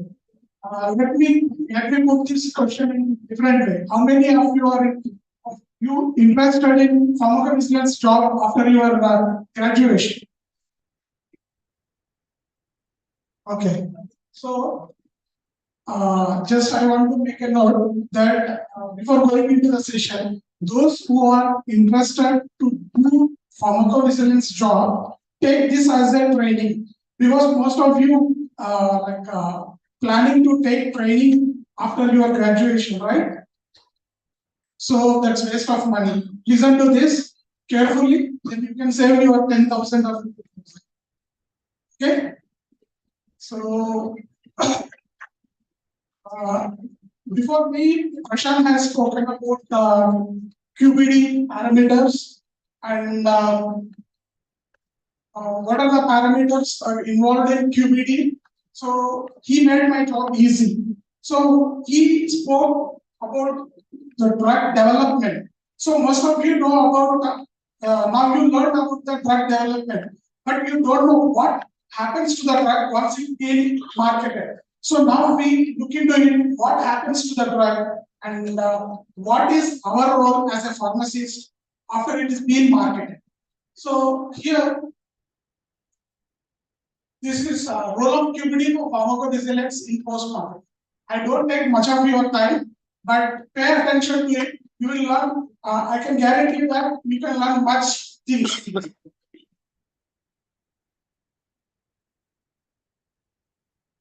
So here, let me introduce or let me explain you what is QbD. QbD is quality by design. It means it's an approach or it is a design to aim to ensure the quality of product by employing different statistical, analytical, risk management methodologies in design, development, and manufacturing of the medicine.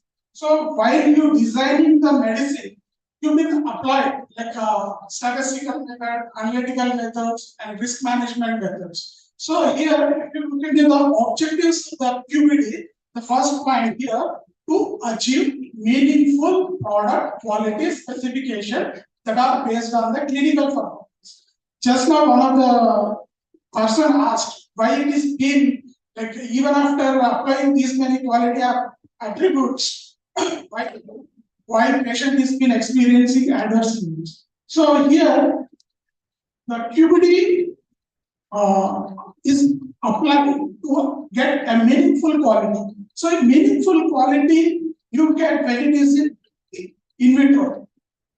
So but when it goes to in vivo, there may be many parameters to be taken into consideration. Patient age, gender, race, everything comes into consideration. So here, now the pharmacovigilance comes into picture. So that we look into it in next slide. So next is QbD is to increase the process capability and to reduce the product variability and defects by enhancing product process design and understanding. This is being explained by our friend Prashant. Now next is to increase the product development and manufacturing efficiencies. And again, if you look into the fourth objective of this QbD, to enhance root cause analysis and post-approval change management. How do you know the post-approval change management?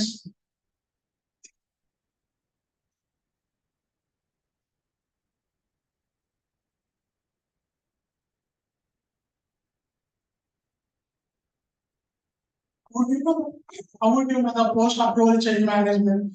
There, again, the pharmacovigilance come into existence. This pharmacovigilance have a system in place to collect what are the changes that happen once the drug is being marketed. So here, if you look at this QbD, by definition, we looked into the definition. So in the QbD, quality by design, in the industry, quality assurance and quality control people will design and implement robust methods and practices to give best quality. But what the post-marketing? After post-manufacturing, this is reinforced through a stringent system called pharmacovigilance system. So here the pharmacovigilance system will ensure the quality of the product, not only the quality, efficacy, and safety of the product.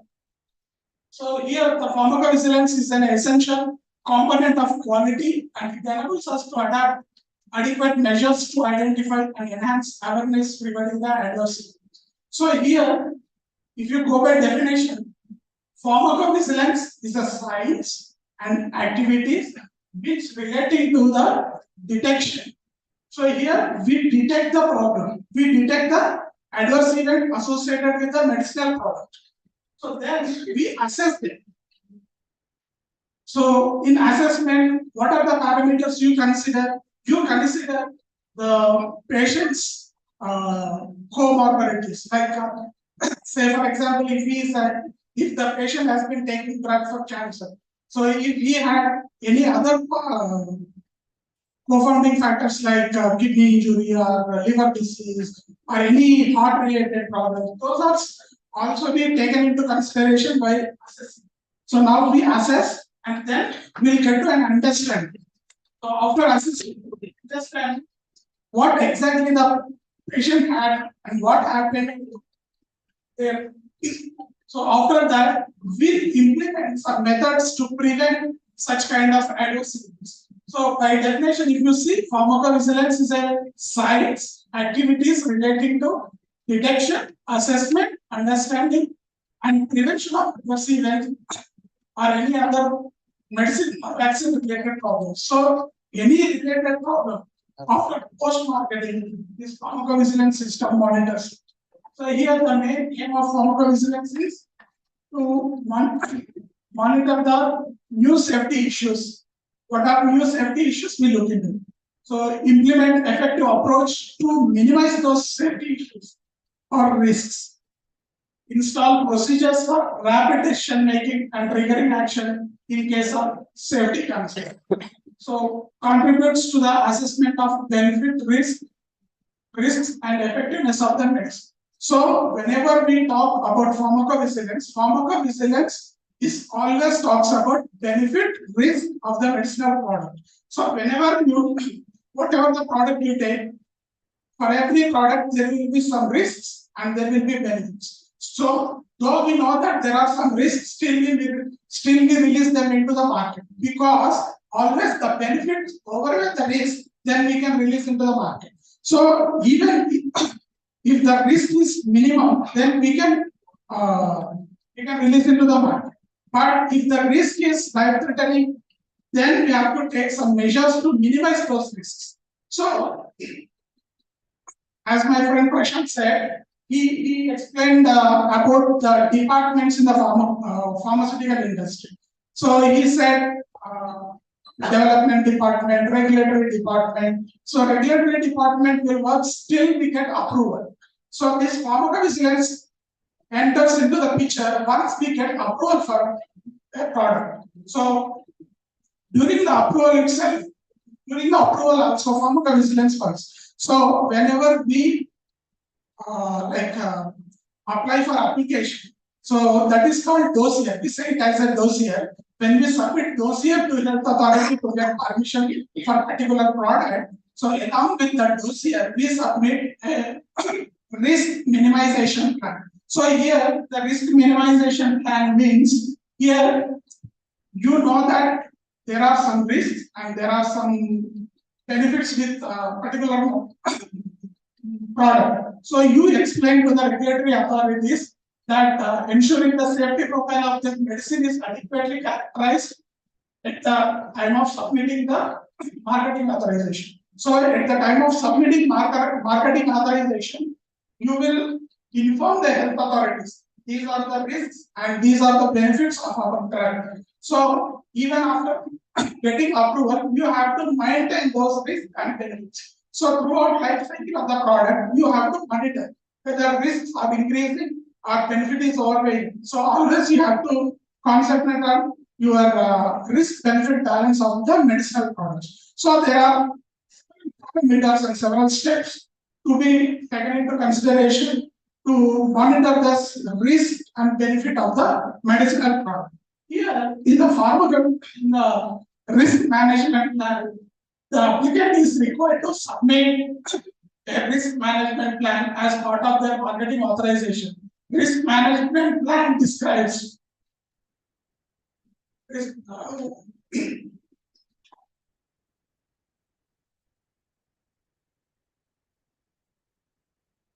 here the risk management plan describes the existing knowledge of the safety profile of the medicinal product and further pharmacovigilance activities designed to further study or monitor the product's safety. So in the document which are you going to submit to the health authority, there you mention these are the risks, these are the benefits, and we are going to monitor them through some pharmacovigilance activities. So these risks, usually this risk management document contains three components. One is safety specialization, pharmacovigilance activities, risk minimization measures. So here, safety specifications. Safety specifications are safety concerns. That means you already know about your drug and you are saying that there are some important identified risks and there are some potential risks and there is some missing information. It means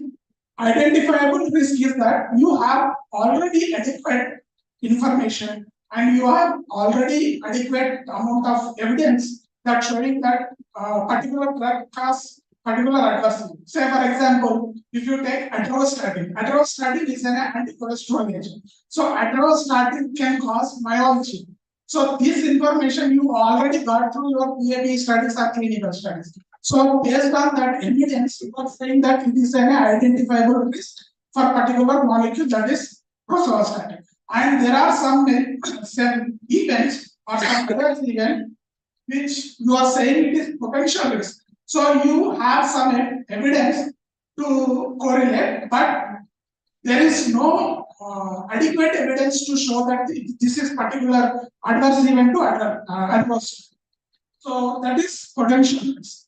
Missing information means you don't have information about that particular drug, whether it is for special population like pregnant women or geriatric people or pediatric people. That means you don't have information. While you study the information in your BME studies or in your clinical studies, you have not included those kind of patients. You have not included pregnant women or you have not included elderly patients. So that is why you don't have information. So where do you get this information, missing information? Once you marketed the drug, they may be given to different patients in a controlled way. So from there you again get the information. So that in the course of time, you may get the missing information in your application submission.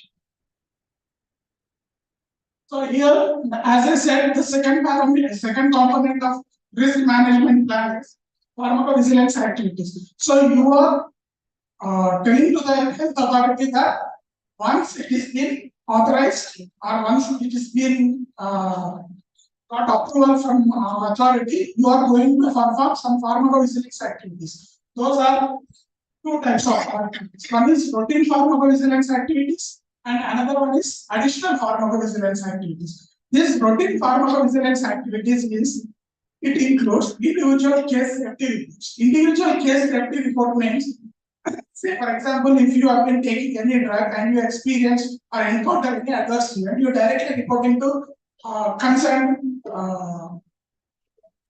company, manufacturing company. So that manufacturing company take your complaint as a report. So individually you are reporting. That is why it is called individual case safety report. So any individual person can report an adverse event. If an individual person reported, then it will It is called as ICS, individual case safety report. So additional pharmacovigilance activities. These additional pharmacovigilance activities that we are promising to the health authority that after getting approval, we also perform some additional pharmacovigilance activities based on the risk. So, for example, it is a potent molecule, then we conduct some studies even after approval.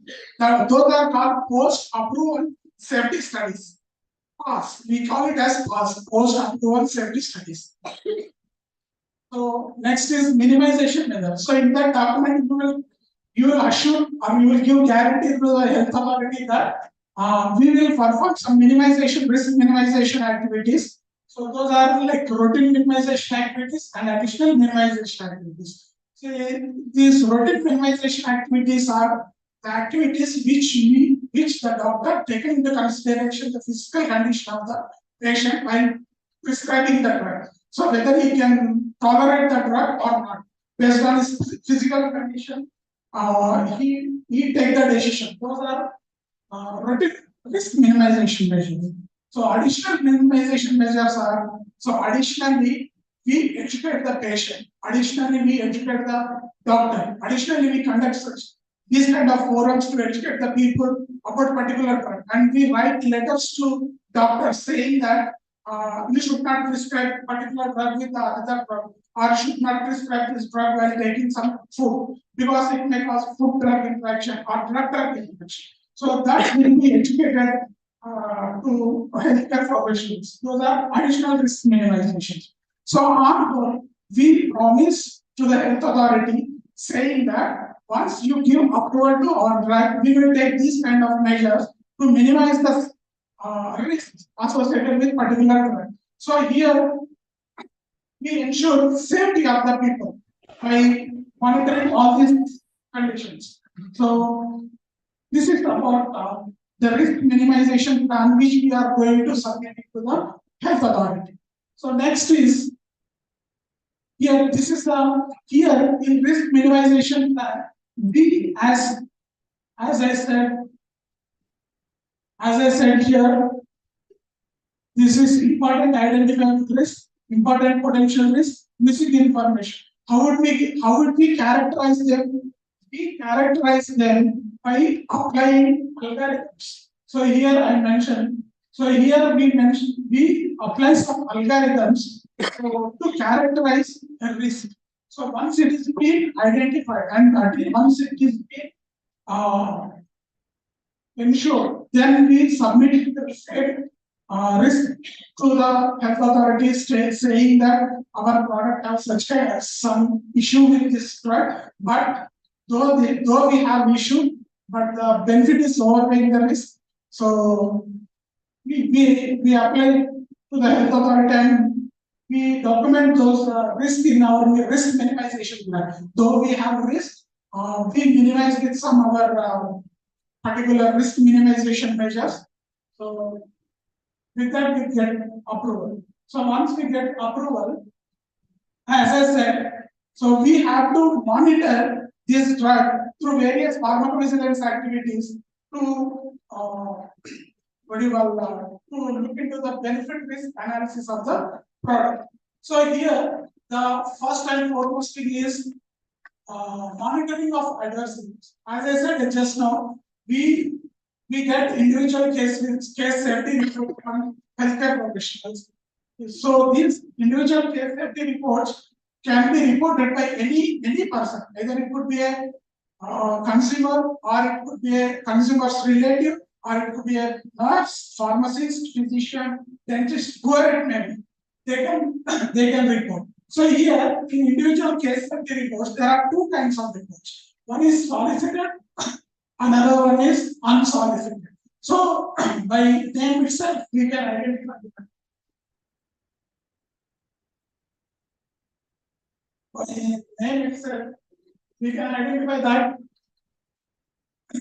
unsolicited reports, say for example, solicited reports. Solicited reports are the reports which we voluntarily collect adverse events from the patients. Where it happens in DAB studies and clinical studies. Because there we select the subjects and we ask them to take the drug and we monitor them. And there we collect the information from them, whether you got any adverse event or any other related problem, drug related problem. So those are called solicited reports.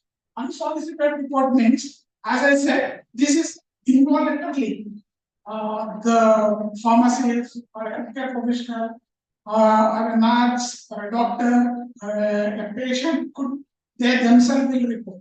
So those are called unsolicited reports. So whatever the report, whether it is solicited, collect them and we database in our database, and upon databasing, we assess them and we perform causality assessment. So what is causality assessment is? The causality assessment is nothing but a relation between the drug and adverse event. Whether this particular drug has caused the adverse event or not. Can we look into it? There are several methods like WHO and Narendra State. So there are some algorithms to calculate the causality. So based on the score, we define them whether it is possible, probable, certain, or likely, unlikely. So based on the score, I don't want to go into that much detail right now. So you have been performed the causality, then afterwards you have to submit that report to health authority. So it is based on seriousness, we will submit. If it is serious, we will submit within 15 days. If it is not serious, we can submit 90 days. So once it is serious, then we have to take show more concentration, and we have to perform causality and submit it to the health authority. So that will be database and archived in our database. So upon certain period of time, so we have been receiving all these adverse events from individual patients. So upon a period of time, say for example 6 months or 1 year, collectively we pull the. So why we pull the data there? If you say for example in one patient, if we experience myalgia, it doesn't mean that always this product causing myalgia. We cannot assume it because that patient might have some comorbidities or co-founding factors. So if we collect data for 6 months and we pull the data for atorvastatin, say for example, so that will be done in. So this is a pictorial graph for individual set. So these reports can be reported from doctor, pharmacist, nurse, and other healthcare professionals. And once we reported, then evaluated by medical specialists, clinical pharmacologist, pharmacist. They will evaluate and they will submit it to the health authority. And health authority will archive this information. So upon a certain period of time, then we pull collected this data. So this data is called aggregate reports. We call them as aggregate reports. So aggregate reports, what they do, what they does is these aggregate reports are, it's a comprehensive, concise, critical analysis of risk-benefit balance of and safety profile of medicinal product, taking into account new or emerging information in the context of cumulative information on risk benefits. So here, as I said earlier, so on collectively at certain period of time, on a, say it is on every 6 months, and sometimes will take, and based on the product, we also collect some information on every 1 year. So here, if you pull all the data and we analyze how many adverse events of same kind we got in different patients. So what is the new information we have been identifying here? So those new information, emerging information that we will take it from the collected data, and these documents are called aggregate documents. These documents are called aggregate documents. So here, this structured evaluation should be undertaken in the context of ongoing pharmacovigilance and risk management facilities, optimization and risk benefit balance through the effective risk minimization. Once you've been identified with a new or emerging information that you have not at all come across this new information in the past, either it in clinical trials or it in PAP study, that we call this new information. Then there is a steps to evaluate further that new information. So here in the aggregate reports, we pull the data and we look for safety, efficacy, and quality of that. So as we discussed earlier, how many product quality reports has been reported. So for example, some people will report that this particular drug is not working for me. So that also be documented on cumulatively we look into it. How many people reported that this particular drug is not been working for that. So if it is like more patients reporting lack of efficacy, then we have to look into it. So then we can again go back to the formulator and they say we tell them that many people are reporting lack of efficacy. They are saying that this particular drug is not working to them. So as I said in the first slide, this pharmacoeconomic ensures the quality of the product after it is being marketed. So once it is being marketed, the many people are saying that this particular drug is not working. Then I will forward all the information to the formulator and ask them why it is not working. So then they have to fine tune the drug.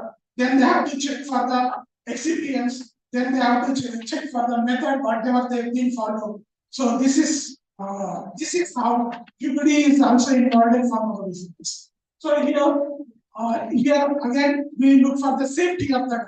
So whether this aggregate reports will give us information about the safety of the data and risk benefit balance. So if the risk is overweighing the benefit, then we have to consider it and then we have to do some changes to the formulation. So next is, so here I said new emerging information. So in this, whatever the new emerging information identified in aggregate reports, it doesn't mean that we should directly communicate to the health authority. Here, with these aggregate reports, we acknowledge the new information. Whatever the new information what we received these aggregate reports, here the aggregate reports acknowledge them. Then there is next step to evaluate this new information. That is signal detection. So here, signal detection and management process. It means signal is nothing but new information. So here, if you look by definition, signal information arising from one or multiple sources, including observations and experiments, which suggests a new potential causal association for a new aspect of known association between an intervention and an event or set-related events. It means a new information which is not been known earlier. Now we have been identified this new information that we call it as a signal. So once we identified a signal, then we have to do some steps. One is signal detection, then you have to validate it. So for validation, again this QbD comes into picture. Here we use some statistical methods. I don't want to go into deep now, but we use some statistical methods to identify and characterize that particular new information. So here, for signal management, we also take data from aggregate reports. I said individual case reports from literature search. We search some literatures whether any adverse event is being published in literature for this particular molecule. So from there also we collect the information and aggregate data, active surveillance systems, that is studies, scientific literature information and other data sources. There a new risk associated with an active substance or medicinal product or whether the known risk have been changed. So here in the definition, a new aspect of known association. It means, say for example, you know that myalgia is expected for atorvastatin. That is my grade 1 myalgia is expected. But after a course of time, you will experience that you got information. Many people have been reported grade 4 myalgia. It means that there is an association between atorvastatin and myalgia, but here the severity has been increased. That means here new aspect of known association. You know that, but you don't know that it is being grade 4. Now it is being identified as a grade 4. Previously, you know that there was a grade 1 myalgia between atorvastatin and myalgia, there was a grade 1. Now you identified that new aspect of known association, grade 4.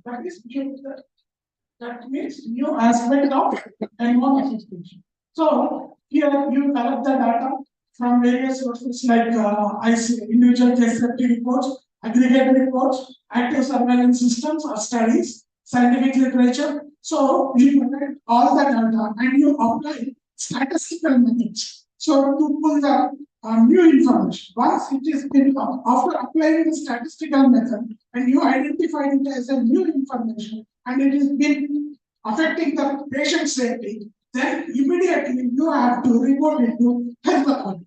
Here, safety issues considered by marketing authorization holders to require urgent attention by the competent authority. Competent authority is nothing but a health authority.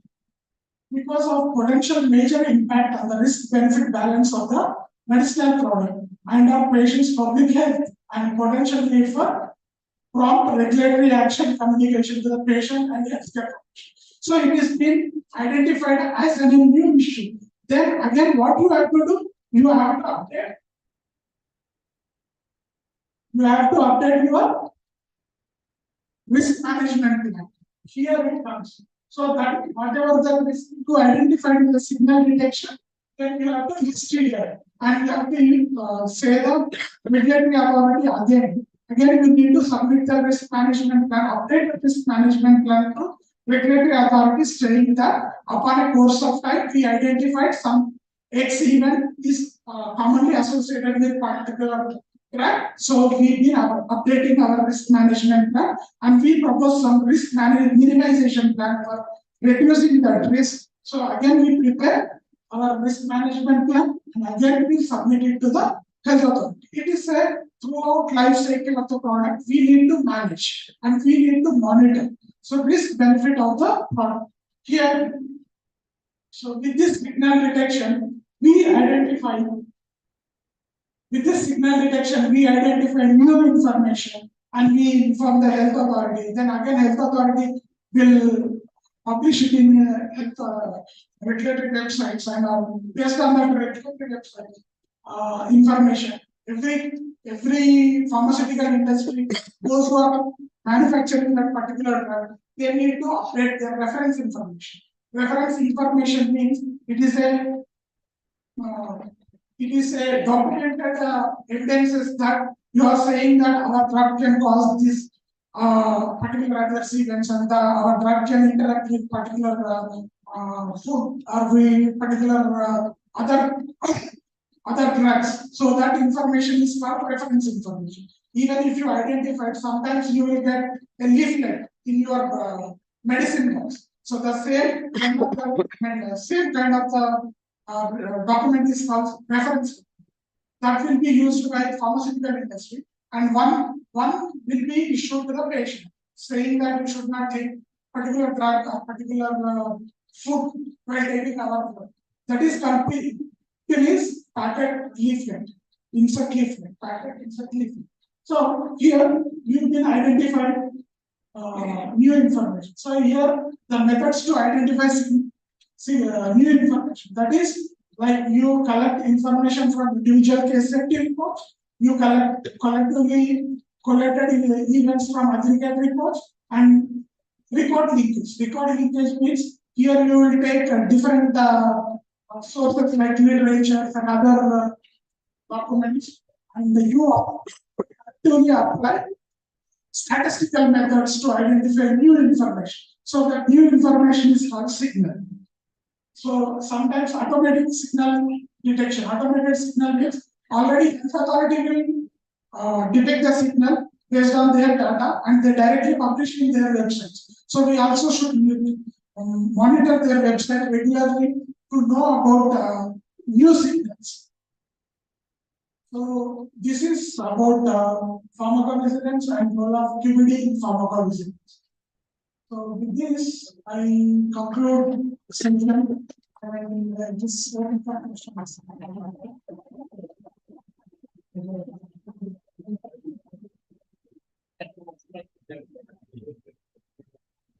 questions and mic. So now the line is for open discussion.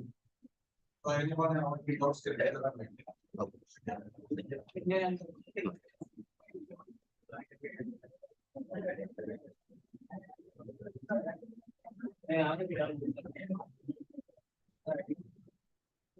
Yes, sir. So as we did, there are some statistical measures for the getting information in the component. So can you tell what are the statistical measures? Usually we apply SAS method. Then we draw the data called PRR square and chi-square value. So here, those chi-square values and PRR values depends on the number of adverse events we put. Say for example, at least 3 patients should get the adverse for same drug. So based on that, we will apply this fact. Usually, I directly won't involve in the fact. Statistical method will be used by SAS person, and they use it and they derive the value of chi-square and PRR. So based on that, we will. Can we get the info through denominator can be used? Yes, exactly. Yes.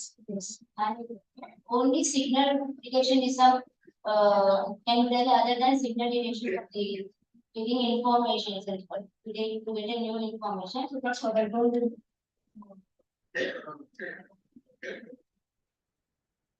Yeah, in aggregate, collectively we get information from individual reports where we get the information collectively from different individual patients. Say here, many patients has been reporting same adverse events of particular time. Then it is a new information which is not listed in our reference document. That is new information. So whatever the new information got from different sources is characterized in signal detection. So signaling for characterization we use phenomenon. The last questions. Only there is a role of pharmacovigilance under the post-marketing. Is there its importance in clinical trials? But in which case it plays a main role? It's from starting from phase 1 phase 1 extra pharmacovigilance.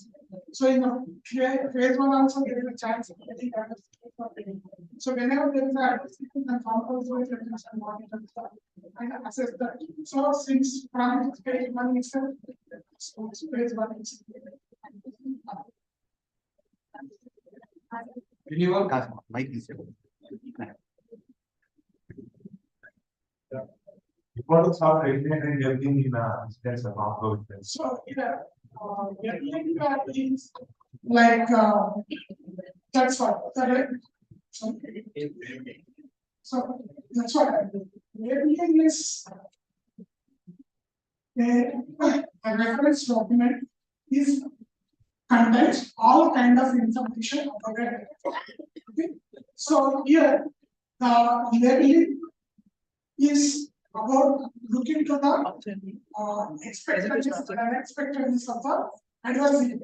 Saying that if you say that a particular adverse event is the patient experience particular adverse event extra. So if I say it is expected, or if I say this unexpected, so we have to look into the labeled data. So it gives an information of an adverse event which already is being expected or it is not been like it is unexpected. That labeling information helps the pharmacovigilance to know about the expectedness and unexpectedness of adverse event. So it plays a major role in pharmacovigilance labeling.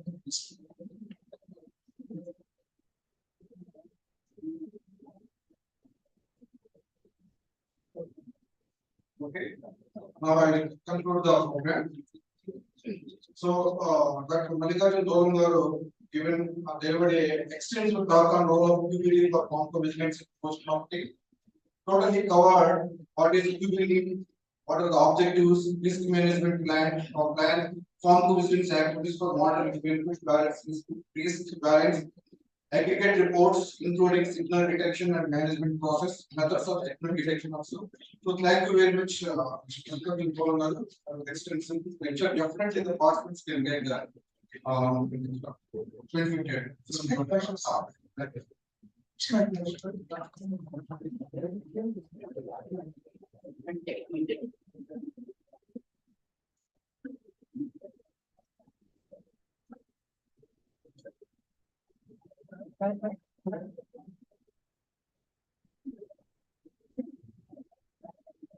So with this, we came to the end of this plenary session. I once again thank Mallikarjun sir for being here with us today and delivering his lecture. Thank you once again, sir. On this occasion, I request our principal, the chairperson and co-chairperson to please felicitate our speaker.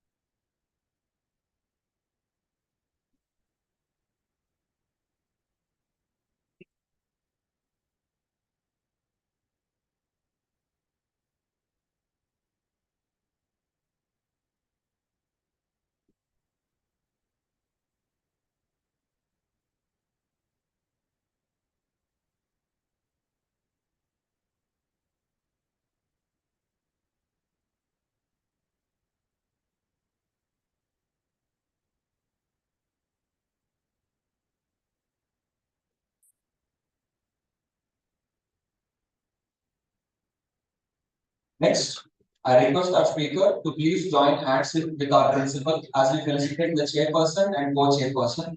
At the outset, I request Dr. G. Vijay Kumar to please come forward and accept the honor.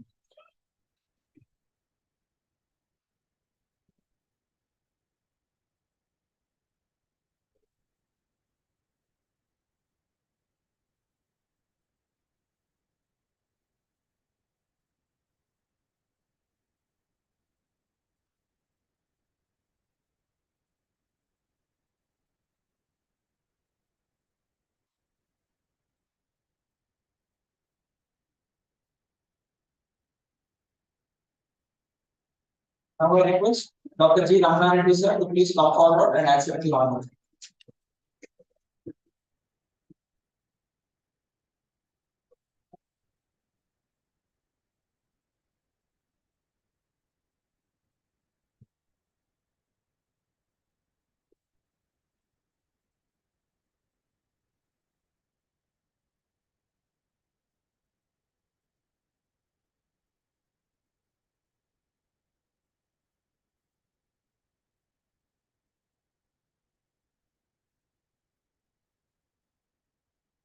So with this, we came to the end of the two-day international conference on quality by design organized by General Management of Pharmaceutical.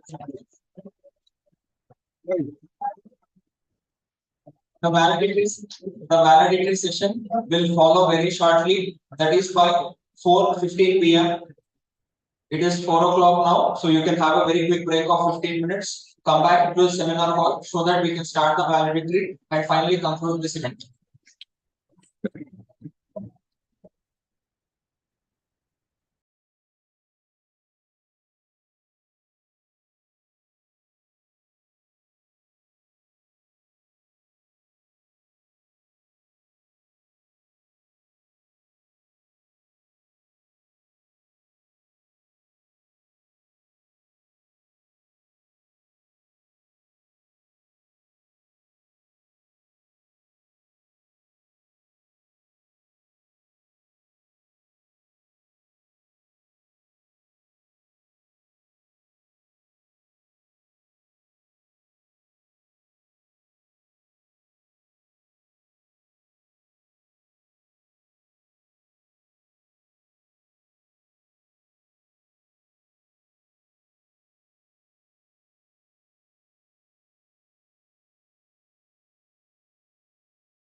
My Institute of Pharmaceutical Sciences. I wholeheartedly welcome you to this valedictory and prize distribution ceremony of the two-day international conference on quality by design conference organized by Chevron Hanmaya Institute of Pharmaceutical Sciences in association with Operant Pharmacy Federation and Indian Pharmaceutical Association. To begin this, I would like to call on stage our beloved principal, Dr. S. Vidyadhara, on the dais.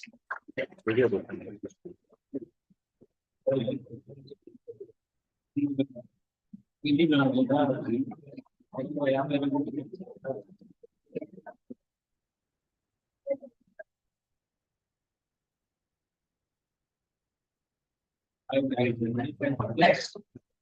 Next time I am call on stage Dr. Venkatramana, Principal of ASN College of Pharmacy and President of APTI AP State Branch.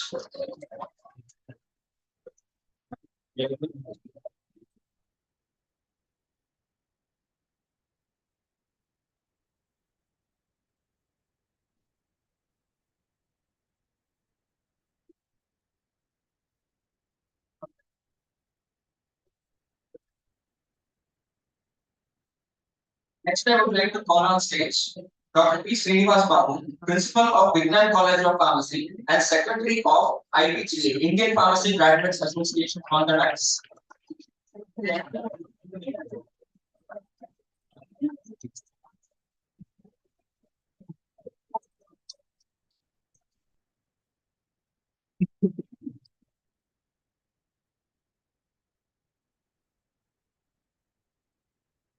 I would like to call on stage Dr. M. Prasad Rao, Principal of Man College of Pharmacy and Secretary of IPA AP State Branch.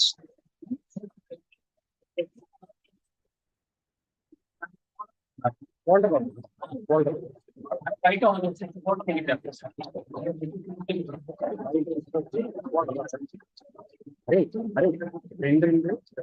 I would like to call on stage Dr. Y. Ankoma Chaudhary, Principal of NIH and Vice President of APTI.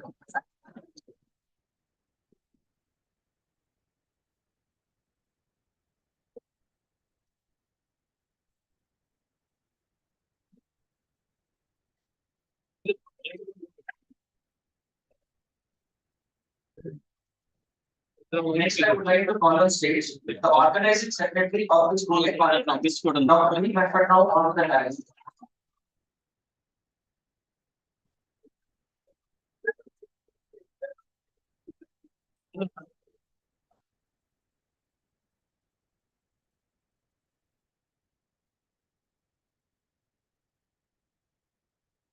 Last but not the least, I invite on stage. Last but not least, I invite on stage Dr. Vikram Chaudhary, founder of Operant Pharmacy Federation, with whom we are co-hosting this conference.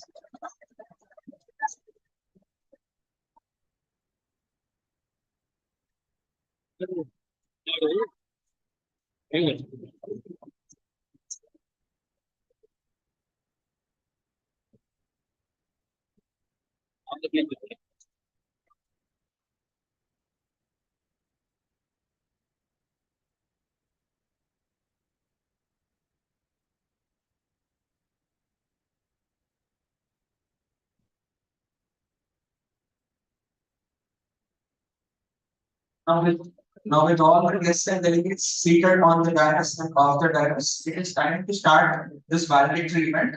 And I would like to invite Dr. S. Vidyadhara, the principal of Chevron Hanmaya Institute of Pharmaceutical Sciences, to give his closing remarks.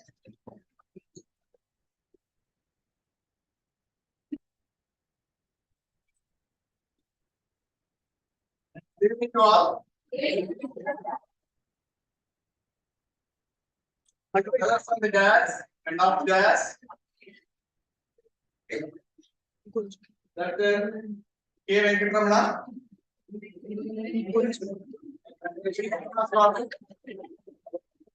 Dr. M. Prasad Rao. Dr. Y. Ankoma Chaudhary. Dr. B. Venkatrao. Vikram Chaudhary. Off the dais. Dr. Nampa Rao. Dr. Ani. Dr. Narasimha Rao. Dear faculty members of Chairprogram Institute of Pharmaceutical Sciences and fellow faculty members from various colleges, dear students from all colleges, yes, invitees, press and media people. Warm welcome to the valedictory session and much awaited prize distribution ceremony. So this two-day conference on QbD, a roadmap to pharmaceutical product development. Hope that it has given you a clear insight about that quality by design, how to apply this quality by design in our pharmaceutical, various facets of our pharmaceutical profession. So earlier, we know that quality by design can be applied for developing a pharmaceutical product or to analyze certain compounds. Now, this quality by design is applicable anywhere in the facets of pharmacy profession. So several experts from various fields of this pharmacy have delivered their talks and hope that you all have enjoyed the talks and received some knowledge about quality by design. And at the same time, to encourage young pharma fraternity, we have organized e-poster presentations. In this context, it is a little bit disappointing. Why I am saying little bit disappointing in the sense, there are about 500 plus delegates have been registered. Out of 500, only 250 have presented their papers, have submitted their papers. And at the last, again 50 members have skipped to present their papers, and at the end only 200 members have presented their papers. And in this also, from the students of this college, when we made it compulsion, all CHIPS students are made it mandatory, and almost 90% of CHIPS students are forcefully presented their papers. If we don't make it mandate, maybe around 10 or 15 students might have presented their papers. From other colleges, we have good number of students have participated from ASN Pharmacy College, MAN College, NRI College, and so on and so forth. And several individuals, faculty members, students from other institutes have participated. One of the notable thing is, we have received about 15 to 20 international paper presentations. They were very keen. When we gave them a time, they are very much ready to present their papers, and almost 10% of those papers were presented.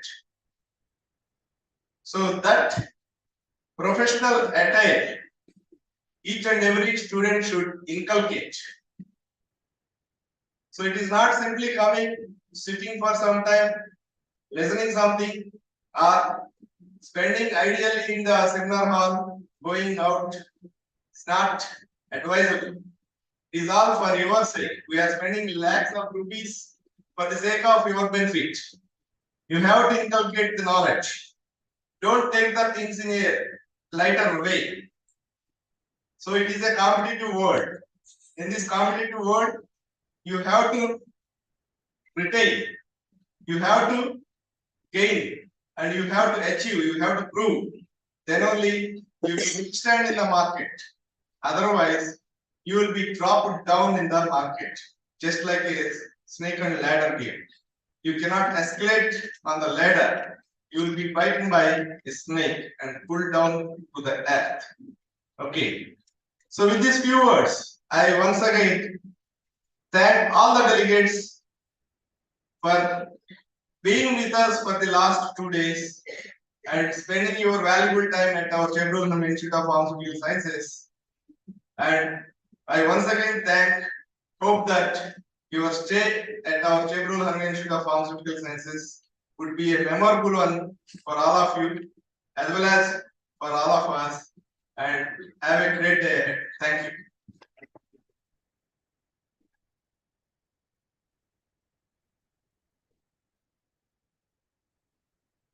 Next, I invite Dr. V. Venkatrao, the organizing secretary of this conference, to provide this conference report.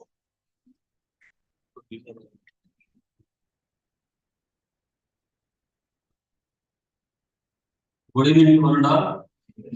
And I am happy to convey that we successfully came to the end of the Good Day International Conference on QbD with a theme, a roadmap for quality pharmaceutical products at Chevron Institute of Pharmaceutical Sciences in association with Operant Pharma Federation and in collaboration with Indian Pharmaceutical Association. And in this regard, I would like to present a very brief conference report regarding the proceedings that took place during these 2 days. On day one, we have conducted 2 plenary sessions and 1 panel discussion. The speaker of keynote plenary session, Dr. Nitin M. Kadam, founder and chairman for Shadow Healthcare, a shadow group of enterprise, Mumbai, spoke about the navigating the future of QbD with a blueprint for experimental pharmaceutical quality. Followed by Dr. C.S. Mozibuddin, founder and CEO for Peninsula Research Solutions, Hyderabad. He explained about the role of QbD in clinical research. Followed by, in order to make the conference proceedings more interactive, a panel discussion was conducted in the afternoon session, which was moderated by Dr. Vikram Chaudhary, founder and CEO for Operant Pharma Federation, in which Dr. Narendra Somsetti, Vice President, Head R&D Metrochem, API Hyderabad, and Dr. Sharad Darande, Formulation Specialist from Dr. Reddy's Laboratories, Hyderabad. Vijayalakshmi Atla, QbD scientist, Novartis, Hyderabad, participated and interacted with the delegates of the conference. Simultaneously, a total 250 of oral and e-poster presentations were conducted for the delegates who attended from different parts of Asia.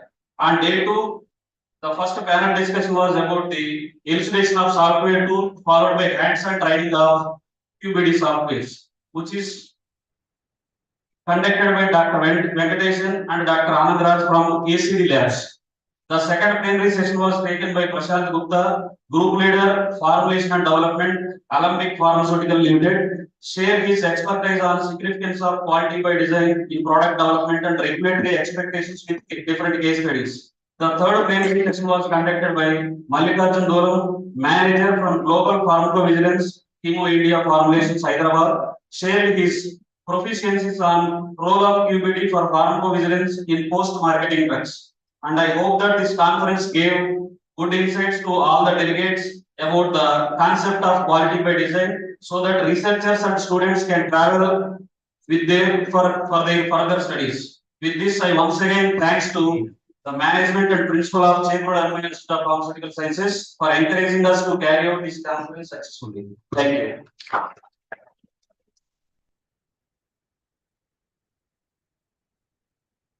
As you all know, this conference was conducted in collaboration with Operant Pharmacy Federation, and we are happy to be associated with them. So in this regard, I request Dr. Vikram Chaudhary, the founder of Operant Pharmacy Federation, to please speak a few words on the conference.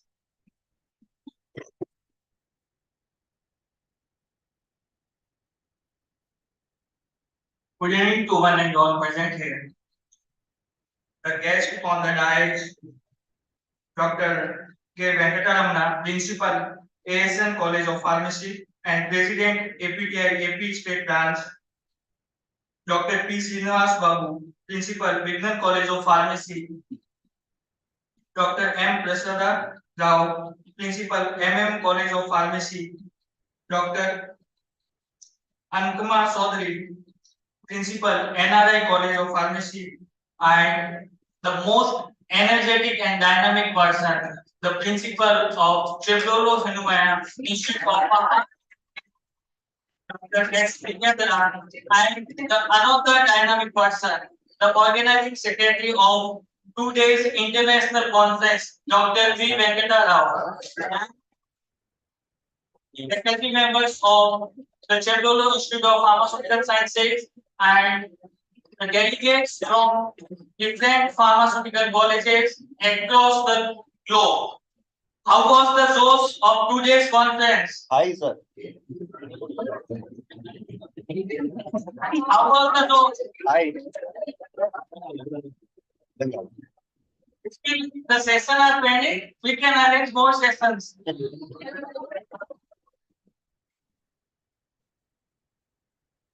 Our source on the QbD got the learnings. I hope you got the findings from the 2 days conference and the speakers which we have planned, the experts from the pharmaceutical industry who have given the key insights on the theme QbD, a roadmap for quality pharmaceutical products. How bachelor students, master students, and research scholars, how they can implement in their academics, and after implementation in the academics, how they can make the career in the pharmaceutical industry. I hope you got a clear insights and the objective of conference is fulfilled. Now, I would like to make the announcement for regarding the certificates as per the UGC guidelines. All the registered delegates are receiving the e-certificates on DigiLocker. All e-certificates are live on DigiLocker currently. You can access it from the DigiLocker along with your presentation certificates. And regarding the publication of the special issue, this conference is going to publish a special issue in Journal of Applied Pharmaceutical Sciences. The journal is indexed in the Scopus Q2 category and the paper submission is live on the journal. I hope you can publish the good quality of the research articles and you can make your profile very strong.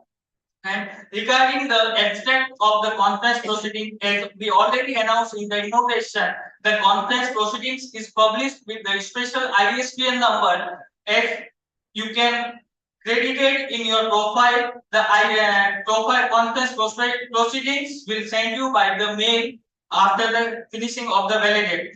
Thank you everyone for joining, and I wish to congratulate the Principal Dr. S. Vidyadhara, Organizing Secretary Dr. V. Venkata Rao, and all the faculty members of Chevrolet Hanuman Institute of Pharmaceutical Sciences for the grand success of the 2 days international conference. I also thank to the management and the principal of Chevrolet Hanuman Institute of Pharmaceutical Sciences for having the collaboration with Operant Pharmacy Federation and joining hands to organize this 2 days international conference. Thank you each and everyone who participated in this 2 days international conference. Thank you everyone.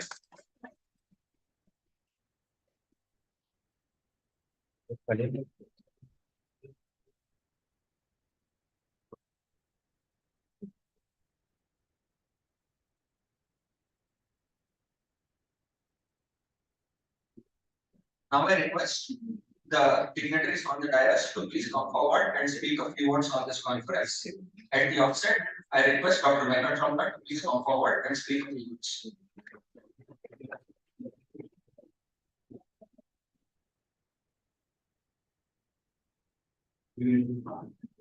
Respected management of Chevrolet Institute of Pharmaceutical Sciences and my brother Dr. S. Vidyadhara, Principal, IP Education Division Chairman and Chairman of BOS ANU Pharmacy, and respected Dr. M. Prasad, Secretary Indian Pharmaceutical Association, Andhra Pradesh, Principal MEM College of Pharmacy, respected Dr. P. Srinivas Babu, IPGA Secretary, Principal of Indian Pharmacy College, and one more brother and our association, APTA Vice President AP, Dr. Y. Angam Chaudhary, Principal NRI College of Pharmacy, and my dear student and your teacher, Dr. D. Venkata, Organizing Secretary of the Students International Conference, and Operan Pharmacy Federation Chairman Dr. Vikram Chaudhary garu, and all my friend city principals of various colleges and faculty members and print and electronic media friends and my dear students in this institution and outside the came from different areas, all the students. So ఈ 2 రోజులు 17వ తారీఖు 18వ తారీఖు ఈ 2 రోజుల programme లో select చేసుకున్న topic చాలా different topic. Already ఈ విక్రమ్ చౌదరి గారు చెప్పినట్టు, అలాగే ప్రిన్సిపల్ గారు విద్యాధర్ గారు చెప్పినట్టు, ఒక ప్రోగ్రామ్ కండక్ట్ చేయడం అనేది not easy task now present conditions లో. కాలేజీ ఈ ప్రోగ్రామ్ కండక్ట్ చేయ 20 days బట్టి ఆ టీం మొత్తం కూడా ఆ different various organizing committee teams కానీ ప్రిన్సిపల్ గారు కానీ అలాగే అదర్ ఎవరెవరు రిసోర్స్ పర్సన్స్ పెట్టాలి, ఏ విధంగా స్టూడెంట్స్ కి ఒక మంచి మెసేజ్ ఇప్పించాలి, మనం తీసుకున్న టాపిక్ మీద డిఫరెంట్ గా న్యూగా ఉండాలి, ఇన్నోవేటివ్ గా. అలాగే మీరు డిఫరెంట్ ప్లేసెస్ నుంచి ఇక్కడికి వచ్చినప్పుడు you share your views and ideas and thoughts to the other students. వాళ్ళు ఏ విధంగా ప్రెజెంటేషన్ చేస్తున్నారు, whether oral presentation or poster presentations or whatever. So అక్కడ మీరు నాలెడ్జ్ ని డెఫినెట్ గా కొంత గెయిన్ చేయగలుగుతారు. రెండోది ప్లీనరీ లెక్చరర్స్ లో చాలా మందిని సెలెక్టివ్ గా కంపెనీస్ నుంచి చక్కగా సెలెక్ట్ చేశారు, డిఫరెంట్ రీజియన్స్ డిఫరెంట్ ఏరియాస్ నుంచి. వాళ్ళ డెలిబరేషన్స్ మీ యొక్క ఈ సబ్జెక్ట్ పరంగా టాక్స్ అన్ని కూడా మీకు బాగా చక్కగా ఉపయోగపడి ఉంటాయి గ్యారెంటీగా. మీరు మీ ఫాస్ట్ 2 days మీ కాన్సన్ట్రేషన్ మొత్తం అక్కడే ఉండదు. ఎందుకంటే చాలా నాకు మధ్యాహ్నం నేను వచ్చినప్పుడు కూడా ప్రోగ్రామ్ జరుగుతూ ఉన్నాయి, 2 lectures చాలా చక్కగా కూర్చుని ఉన్నారు అందరూ. ఎందుకంటే ఒక ప్రోగ్రామ్ చేయడానికి దానికి కావాల్సిన రిసోర్సెస్ కానీ ఫెసిలిటీస్ కానీ మేనేజ్మెంట్ ప్రొవైడ్ చేయాలంటే ప్రిన్సిపల్ గారు దాంతో నా టీం మొత్తం కూడా ఎంతో బాధ్యత తీసుకోవాల్సి ఉంటుంది. అవన్నీ కూడా ఏది చేసినా కూడా స్టూడెంట్స్ వెల్ఫేర్ ఆస్పెక్ట్స్ లోనే చేస్తారు. ఇప్పుడు ఉన్న ఈ కాంపిటేటివ్ వరల్డ్ లో మన పొజిషన్ ఏంటి, 199 మనం 100 ఎందుకు ఉండకూడదు, అందరికంటే ముందు ఎందుకు ఉండకూడదు, దానికి మాత్రమే మీరు ట్రై చేయాలి. ఎందుకంటే డే బై డే కాంపిటీషన్ అనేది ఎక్కువగా అయిపోయింది. ఎక్కడైనా సరే for the teaching profession, industries, ఎక్కడికి వెళ్ళిన R&D సెంటర్స్, ఏ సెక్టర్ వెళ్ళినా కూడా కాంపిటీషన్. ఆ కాంపిటీషన్ లో మీరు మిగతా వాళ్ళతో మీరు కాంపిటీట్ చేయగలగాలంటే subject if you are having the sound knowledge, చక్కటి మంచి సబ్జెక్ట్ తో మిగతా వాళ్ళకంటే మీరు ఎక్కువ చెప్పగలిగి ఉండాలి. అది ఎప్పుడు చెప్పగలుగుతారు, మీకు సబ్జెక్ట్ మీద కమాండింగ్ ఉంటేనే చెప్పగలరు. థియరిటికల్ పేపర్ రాయటం వేరు, ప్రాక్టికల్ లో వైవా చెప్పడం వేరు, ఇంటర్వ్యూస్ లో అటెండ్ అవ్వడం వేరు, పూర్తిగా డిఫరెంట్ ఈ సెక్షన్స్ అన్ని కూడా. నా 99.9% నేను డిస్టెంట్ స్టూడెంట్ ని అని చెప్తే జరగదు అక్కడ. ఎందుకంటే ఆ మార్కులు అవన్నీ డిఫరెంట్. ఆ ఇంటర్వ్యూ దగ్గర మీరు కూర్చున్న 5 నిమిషాలు 10 నిమిషాలు ఆ క్షణాలే మీ జీవితంలో ఒక పెద్ద టర్న్. దానికి తప్పనిసరిగా ఈ type of programs, deliberations, presentations వెళ్ళినప్పుడు కొన్ని అక్కడ మీకు తప్పనిసరిగా ఉపయోగపడతాయి ఇలాంటి ప్రోగ్రామ్స్. ప్రతి చోట అయ్యో ఎక్కువ అయిపోతాను, డబ్బులు ఇవ్వకూడదు కదా అలాంటి ఏం పెట్టుకోకండి. ఎక్కడ అవకాశం ఉంటే అక్కడ ప్రోగ్రామ్స్ ఉన్నప్పుడు చక్కగా అటెండ్ అవ్వండి, తెలుసుకోండి. రేపు మీ భవిష్యత్తు బంగారు బాట ఉంటది. ఈ రోజున ఇక్కడ కూర్చున్న వాళ్ళందరూ కూడా ఒక ఓవర్ నైట్ లో వచ్చేసేయాలి ఇక్కడ దాకా. ఎంతో కష్టపడ్డారు, చాలా ఈజీగా అయితే నేనైతే కాలేదు. అలాగే నాతో పాటు మాస్టర్ గారు డాక్టర్ విజయధర్ గారు, సార్ మేమందరం డ్యూటీలో కలిసి చదువుకున్నాం. అలాగే డాక్టర్ శ్రీనివాస్ బాబు గారు ఒక రాత్రికి ఏమైతే రాలేదు. నాకు తెలిసేది మేము ఎలా చదవాల్సి వచ్చిందో ఆ రోజుల్లో. ఒక 20 సంవత్సరాల క్రితం గుల్బర్గా యూనివర్సిటీ కర్ణాటక స్టేట్ లో చదువులు ఎలా ఉన్నాయి, ఒకసారి తప్పితే ఒక సబ్జెక్ట్ లో పోతే ప్రాక్టికల్ కూడా ఫెయిల్, 2 రాయాల్సి. సో డిఫరెంట్ గా ఉండేది education systems 25 years back. Nowadays మీరు ఎక్కడున్నారో మేము ఎదగాల్సిన పరిస్థితి వచ్చింది. కారణం ఏంటంటే అలా సిస్టమ్స్ అలా అయిపోయింది. Not only in Andhra Pradesh, across the country. So అది కాదు, మీరు కూడా కష్టపడి ఆ స్టేజ్లో ఇక్కడ అక్కడ కూర్చున్న వాళ్ళకి కూర్చోవాలి. అది మేము చూసినప్పుడు ఎంతో ఆనందపడతాం. అదే మీరు మాకు ఇచ్చే పెద్ద గిఫ్ట్. తప్పనిసరిగా ఈ యొక్క అవకాశం ఇచ్చిన కళాశాల యజమాని వారికి, అలాగే మా బ్రదర్ విద్యాధర్ మాస్టర్ కి, అలాగే ఈ కళాశాల faculty members, non teaching staff గత 20 రోజులుగా దీని గురించి ఎంతో కష్టపడ్డారు. అందరికీ కూడా పేరు పేరున ప్రతి ఒక్కరికి ధన్యవాదాలు తెలియజేస్తూ సెలవు తీసుకుంటాం. Thank you.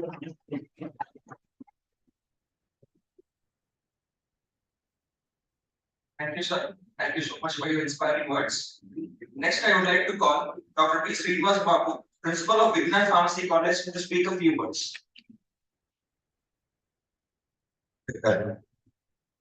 So first I'd like to congratulate the Chevrolet Institute of Pharmaceutical Sciences Principal Dr. S. Vijayadara, my good friend, for making this happen, and the organizing secretary Venkat Rao, and Operant Pharma CEO Dr. Chaudhary, and my dear friends and principals and my colleagues and dear faculty members of Chevrolet Institute of Faculty and teaching and non-teaching, and dear students.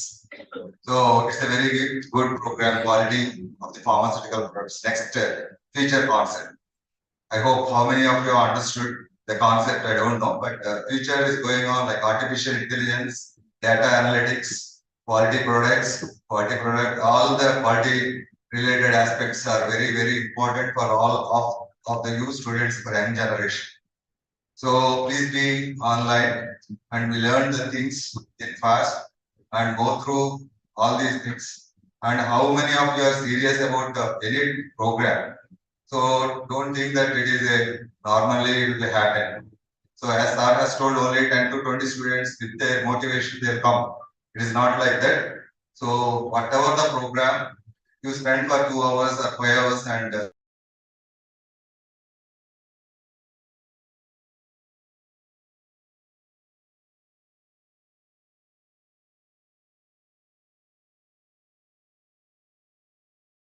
because time is very short, I would like to quote only Cardinal Newman has given a very good quotation for all of us.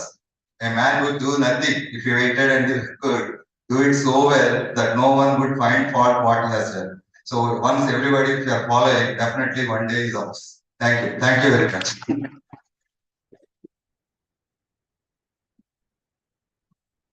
you, sir. Next, I would invite Dr. M. Prasad Rao, Principal of Man College of Pharmacy, to speak a few words. Good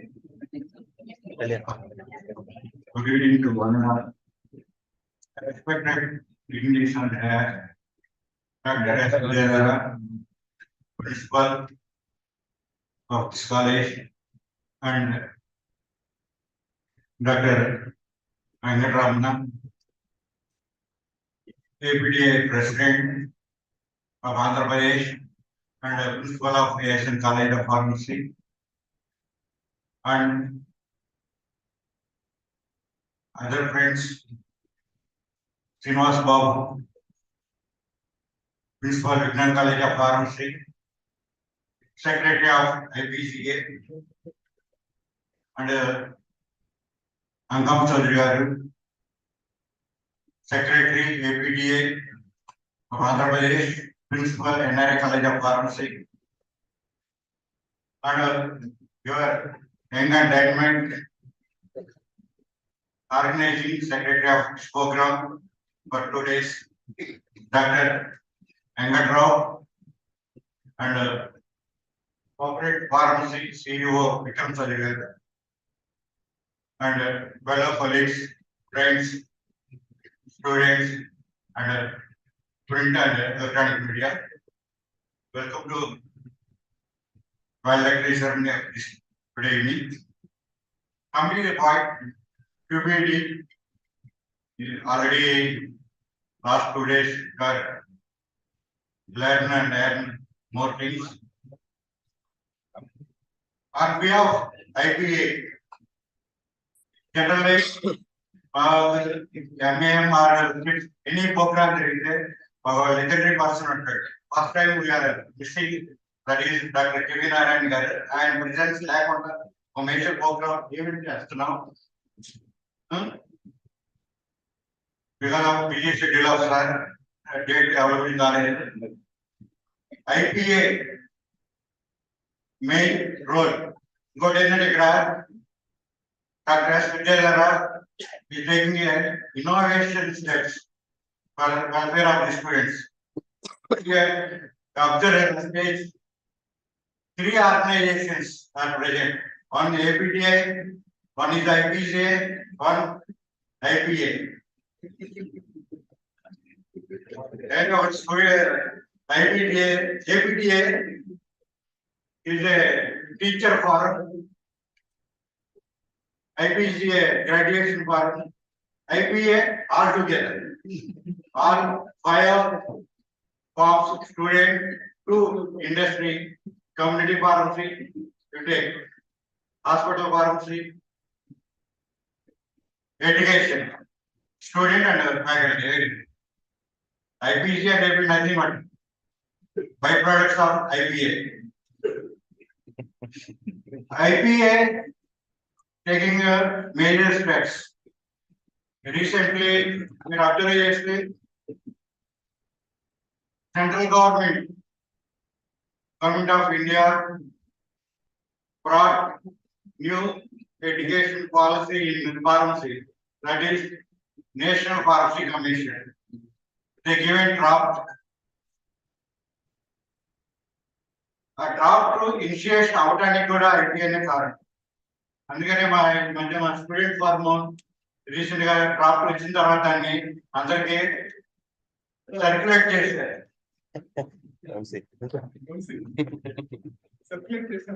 అందరి group లో circulation ఆ draft లో ఉండే already medical council commission వచ్చింది, dental commission వచ్చింది, nursing commission వచ్చింది.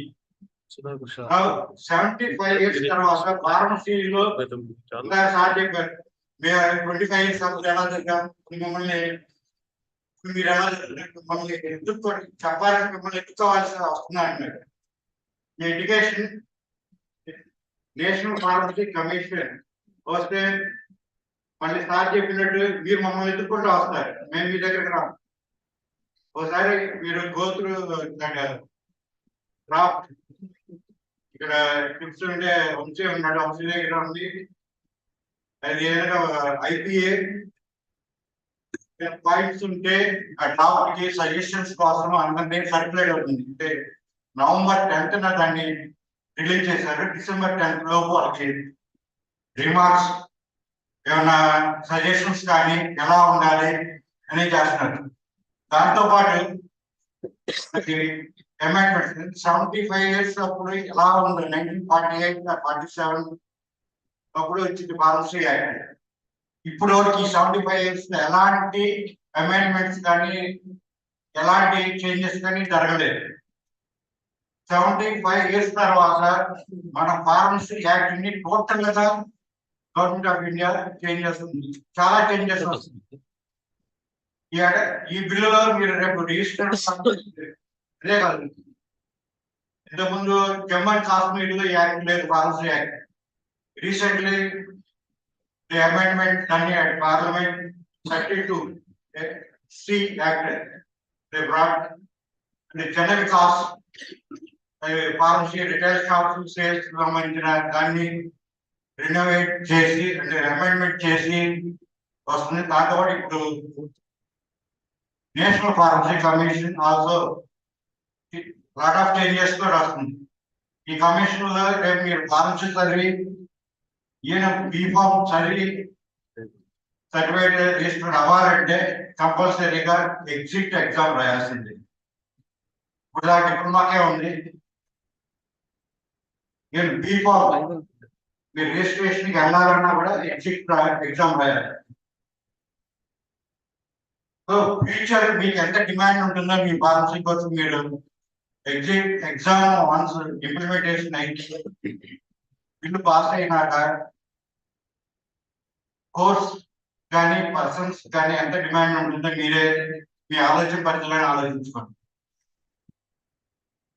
DJ pharmacy nothing but is a social responsible interconnected service. Okay, Viewers, thank you for organizing giving opportunity. Thank you.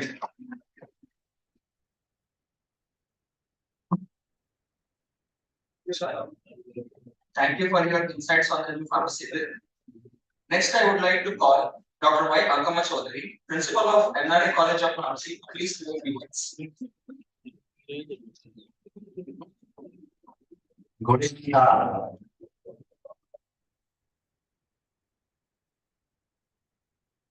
Secretary గారు RTC secretary గారు వెంకటరావు గారు మీరు అందరినీ బయటికి అనుకున్న కలిపేసి పని చెప్పించారంట సో మరి ఒక్కసారి వాళ్ళకి మా వెంకటరావు ఒకసారి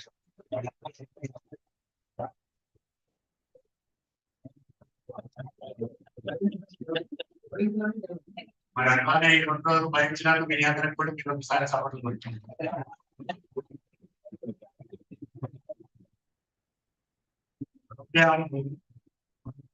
చదువుకునే రోజుల్లో ఈ ప్రోగ్రామ్స్ లాంటి ప్రోగ్రామ్స్ ఏదైనా అర్థం కావాలి చాలా దూరం ఎక్కడో కాలేజెస్ లో మంచి మంచి బెంగళూరు మైసూరు ఊటీ లాంటి పెద్ద పెద్ద కాలేజెస్ లో మాత్రమే ఇలాంటి ప్రోగ్రామ్స్ ఆర్గనైజ్ చేసేవాళ్ళు. ఎప్పుడో మేము ఒక 4 సంవత్సరాలు యూనివర్సిటీలో ఒకసారి చదివేటప్పుడు ఇలాంటి ఎంఫార్మసీ కంప్లీట్ అయిన తర్వాత ఇలాంటి ప్రోగ్రామ్స్ నేను వాళ్ళు కూడా ఉన్నారు నేను చదువుకునే రోజులు. కానీ ఇలాంటి ఈ రోజు ఇక్కడ మనకి ఆంధ్రప్రదేశ్ లో కాలేజెస్ రావడం వల్ల ప్రతి కాలేజీలో కూడా ఇలాంటి ప్రోగ్రామ్స్ చాలా ఎక్కువ ప్రోగ్రామ్స్ కండక్ట్ చేస్తున్నారు. ప్రతి స్టూడెంట్ కూడా ఇలాంటి ప్రోగ్రామ్స్ అటెండ్ అవడానికి వీలవుతుంది. కాబట్టి ఎక్కడ ప్రోగ్రామ్ జరిగినా కానీ ప్రతి స్టూడెంట్ ఆ ప్రోగ్రామ్ అటెండ్ అవడం, అక్కడ పేపర్ ప్రెజెంటేషన్ లో మీ పేపర్స్ ప్రజెంట్ చేసుకోవటం, ఎక్స్పీరియన్స్ తెచ్చుకోవటం, రేపు మీరు ఇండస్ట్రీకి వెళ్ళినప్పుడు అవన్నీ కూడా మీకు ఉపయోగపడేదానికి మీరు ఈ 4 years లో తయారవ్వాలి. నా మెయిన్ ఆబ్జెక్ట్ అనేది రేపు మీకు ఇంటర్వ్యూకి వెళ్ళినప్పుడు ఫియర్ లేకుండా అక్కడ మాట్లాడతాం, అక్కడ మీ బయోడేటా పక్కన క్యాండిడేట్స్ కంటే చాలా వర్క్ఫుల్ గా ఉండేటట్టు చేసుకోవడానికి ఈ ప్రోగ్రామ్స్ అనేవి ప్లస్ బయట రోజు కాలేజీలో జరిగేటువంటి సబ్జెక్ట్ తో పాటు బయట ఏం జరుగుతుంది, బయట R&D కానివ్వండి, ఇండస్ట్రీలో ఏం జరుగుతుంది అని తెలుసుకోవడానికి ఇలాంటి ప్రోగ్రామ్స్ అన్ని ఉపయోగపడతా ఉంటాయి. ఇలాంటి ప్రోగ్రామ్ కండక్ట్ చేయాలి అంటే చాలా ఒక కాలేజీకి చాలా కష్టంగా ఉంటుంది. చాలా ఫైనాన్షియల్ గా చాలా ఖర్చు పెట్టాలి. ఫైనాన్షియల్ తో పాటు వాళ్ళు ఈ ప్రోగ్రామ్ ఆర్గనైజ్ చేయాలంటే దాదాపు ఒక 20-25 days 1 month వాళ్ళు ఉన్నటువంటి స్టాఫ్ మెంబర్స్ అందరూ కూడా చాలా కష్టపడితే కానీ ఆ 1 day కానీ 2 days ప్రోగ్రామ్స్ కానీ ఆర్గనైజ్ అవ్వవు. అలాంటి ప్రోగ్రామ్స్ ని అందరూ ఉపయోగించుకొని సో ఎక్కడ కండక్ట్ చేసినా కానీ అటెండ్ అవ్వాలని చెప్పి నేను ఈ సందర్భంగా కోరుకుంటున్నాను. జనరల్ గా ఇక్కడ మన కాలేజీ అంటే చిప్స్ కాలేజీ అంటే సో చాలా ప్రోగ్రామ్స్ కండక్ట్ చేస్తూ ఉంటారు. సో ప్రతి ప్రోగ్రామ్ నేషనల్ లెవెల్లో, ఇంటర్నేషనల్ లెవెల్లో ప్రోగ్రామ్స్ చాలా ప్రోగ్రామ్స్ ఇక్కడ కండక్ట్ చేస్తూ ఉంటారు ఈ కాలేజీ. సో ఇది ఇక్కడ ఈ సెమినార్స్ కానివ్వండి, వర్క్ షాప్స్, అట్లానే స్పోర్ట్స్ కానివ్వండి, కల్చరల్ యాక్టివిటీస్ కానివ్వండి, అన్ని రకాల ప్రోగ్రామ్స్ చాలా కండక్ట్ అవుతూ ఉంటాయి. సో ఇలాంటి ఏ కాలేజీలో జరిగినా ఎక్కడైనా కానీ ప్రతి స్టూడెంట్ అటెండ్ అయితే మీ అందరికీ ఉపయోగపడతా ఉంటాయి. సో ఈ సందర్భంగా సో దీంతో పాటు మేము మా ఏపీటీఐ అంటే ఫార్మసీ టీచర్స్ అసోసియేషన్ తరఫున సో ఇక్కడ ఒక అనౌన్స్మెంట్ చేయబోతున్నాం. అంటే ఓన్లీ ఇక్కడ స్టూడెంట్స్ కి ప్రోగ్రామ్స్ జరుగుతూ ఉంటాయి జనరల్ ఏ కాలేజీలో అయినా. సో మా ఏపీటీఐ అంటే pharmacy teachers association Andhra Pradesh state. So all India లెవెల్లో ఉంటుంది. అట్లానే ప్రతి స్టేట్ లో ఒక ఆర్గనైజేషన్ ఉంటుంది. సో మాది ఆంధ్రప్రదేశ్ ప్రెసిడెంట్ గారు రమణ గారు, నేను వైస్ ప్రెసిడెంట్. సో మేము ఓన్లీ ఫార్మసీ టీచర్స్ మాత్రమే ప్రోగ్రామ్స్ కండక్ట్ చేస్తాం ఏపీటీఐ. సో ఫార్మసీ కాలేజీలో ఉన్న ఫ్యాకల్టీ మెంబర్స్ కి వాళ్ళ ఫ్యాకల్టీ డెవలప్మెంట్ ప్రోగ్రామ్స్ కానివ్వండి, వాళ్ళకి స్పోర్ట్స్, కల్చరల్ యాక్టివిటీస్ లాంటివి కూడా మేము కండక్ట్ చేస్తా ఉంటాం. లాస్ట్ ఇయర్ మేము ఇలానే ఒక ప్రోగ్రామ్ కండక్ట్ చేసాం. ఈ ఇయర్ కూడా మేము pharmacy faculty members program conduct చేయబోతున్నాం నెక్స్ట్ 2 months లో. సో అది దాన్ని జోన్స్ కింద డివైడ్ చేస్తాం త్రూఅవుట్ స్టేట్ ని. సో ఆ స్టేట్స్ ని డివైడ్ చేసి అక్కడ ప్రోగ్రామ్స్ కండక్ట్ చేసి ఫైనల్ ప్రోగ్రామ్ అనేది లాస్ట్ విజయవాడలో లాస్ట్ ఇయర్ మేము విశాఖ ఫార్మసీ కాలేజీలో కండక్ట్ చేసాం. ఈ అకాడమిక్ ఇయర్ ఆ ప్రోగ్రామ్ ఫైనల్ ప్రోగ్రామ్ ని ఈ చిప్స్ కాలేజీలో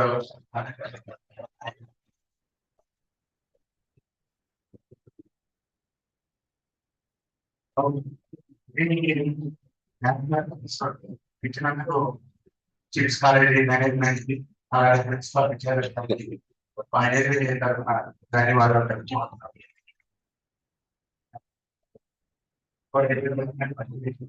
ప్రతి ఒక్క స్టాఫ్ మెంబర్స్ కి ప్రతి ఒక్క స్టూడెంట్ కి ధన్యవాదాలు.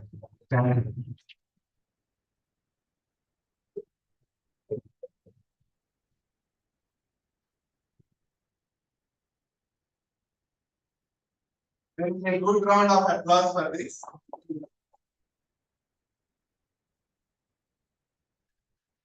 నాకు అర్థం కాలేదు. తప్పైందా? That program is exclusively meant for APTI. Women teacher. మళ్ళీ బాగా కాదు.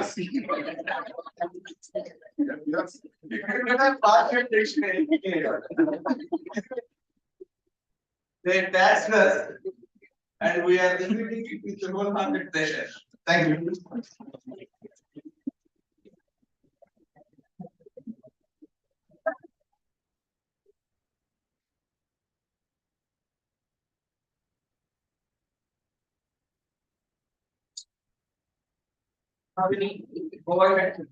Now we'll go ahead with the entry program. As we all know, we are conducting this conference in collaboration with Operant Pharmacy Federation. And during this 2-day journey or whatever the journey that happened prior to this conference, there was a very good understanding between Operant Pharmacy Federation and Chevron and my Institute of Pharmaceutical Sciences, which led to a mutual understanding between the two institutions. So both the parties have agreed to sign an MOU, that is Memorandum of Understanding, for the further development of pharmacy education inside this institution and also outside this institution. So this is a great initiative and we would like to take this validatory event as a platform to exchange that MOU. So I request our principal and different Chaudhary to please come forward and exchange the MOU.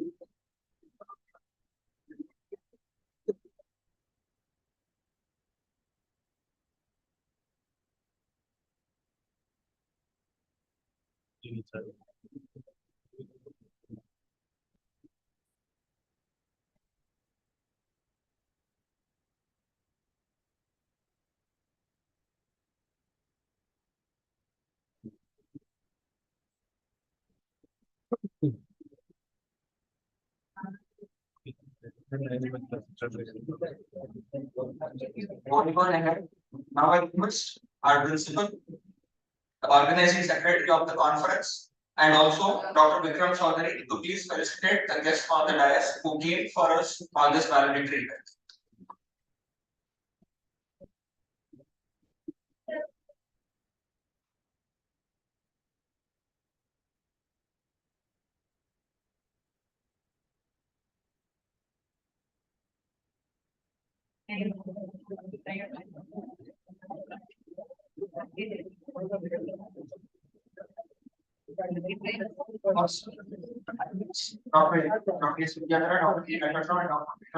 Please come forward.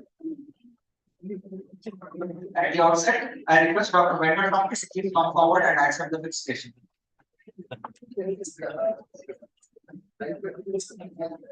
And I request the guests on the dais to please join.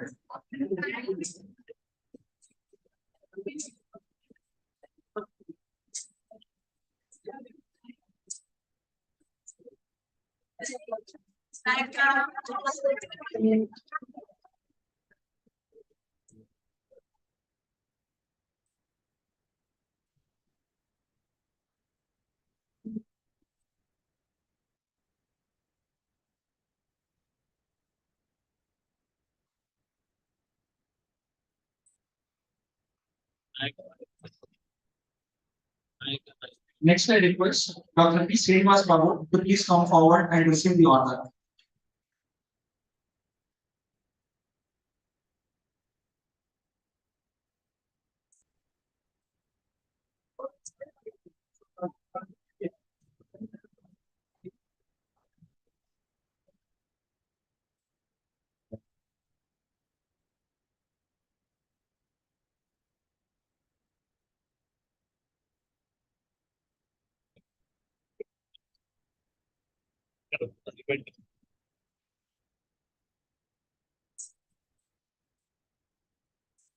Next, I request Dr. M. Prasad Rao to please come forward and accept the request.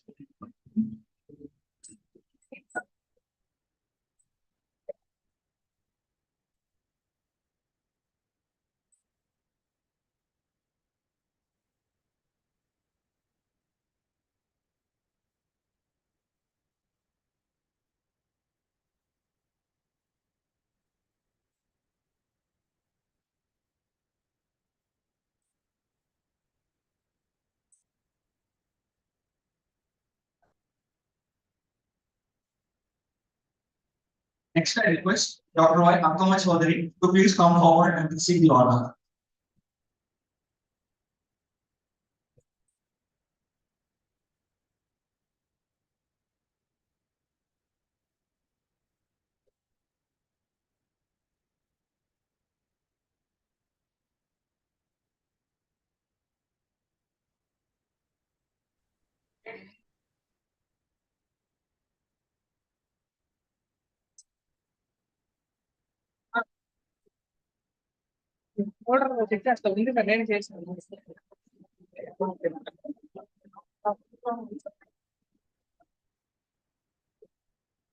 Now I request all the invitees who came here upon our invitation, along with our principal, to please felicitate Dr. Vikram Chaudhary for collaborating this event along with us.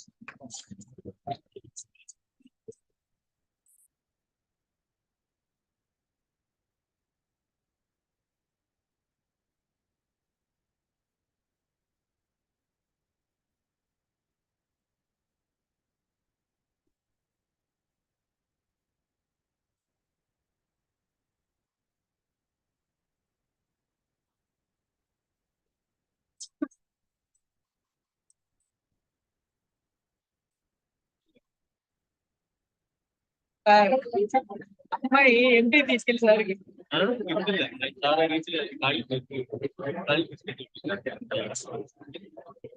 I request the delegates to please be seated. Now I request Dr. Sandeep to please come forward and brief about the presentations that has happened and announce the winner in the respective categories. Sorry to disturb you all. So today's hectic schedule has been completed. To make it more success, there are lot many people involved in this. So many students who served very enthusiastically as volunteers. So many teaching and non-teaching staff of Tebrool Urban Institute of Pharmaceutical Sciences who worked day and night for successful accomplishment of this particular work. So it is our responsibility to treat them by giving a big round of applause.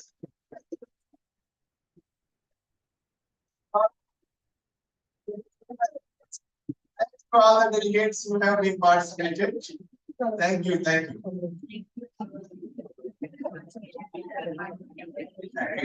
Good evening, everyone. So now it is the time for the prize distribution ceremony. Sorry, it's the dignitaries on the dais to join the prize distribution. Please. Now, first, let me announce the best presentations in Pharmacy Practice Department. So there are a total of 5 best presentations. First one, A. Dona Satya Sriharsha from Aditya Pharmacy.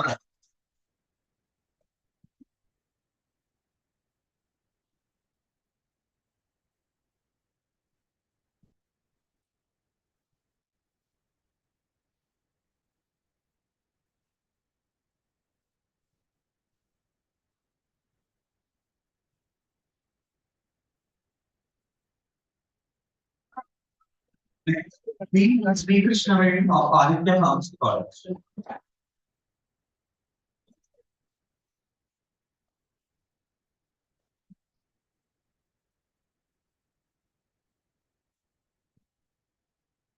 Next, Y. Navina of Chevrolet.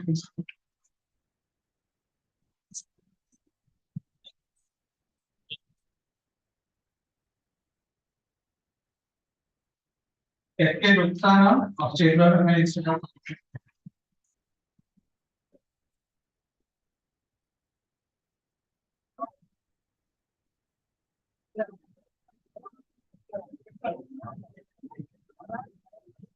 Next, R. Puchita of NA College of Pharmacy.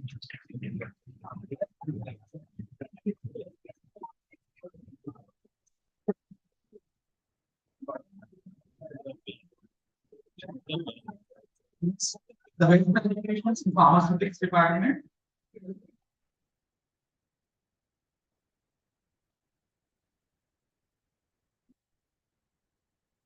I request Prasad Rasa to receive.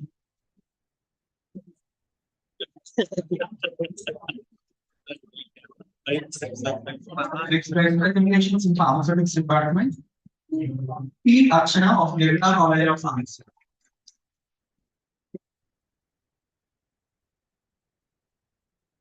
Next, D. Venkata Prasad of ASM Pharmacy.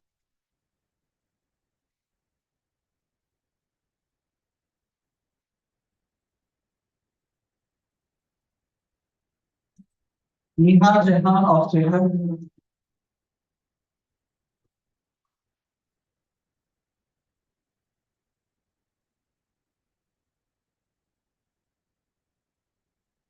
Next, M. Uday Kiran of Chamber.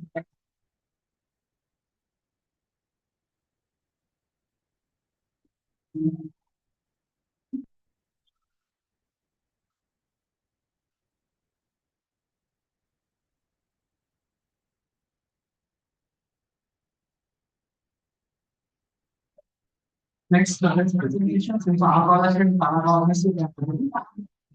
First, we private project of Chamber.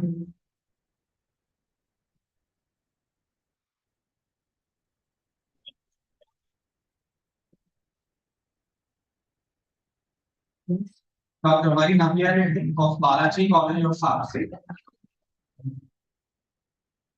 C.H. Harshvardhan of Chamber.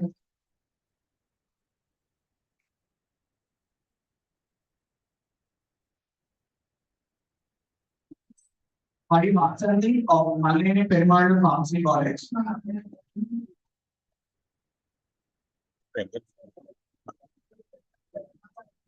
And next one, the best presentations in pharmaceutical analysis and chemistry category.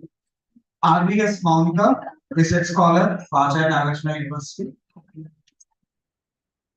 And next, M. Vaishnavi of Chaperham Institute of Pharmaceutical Science.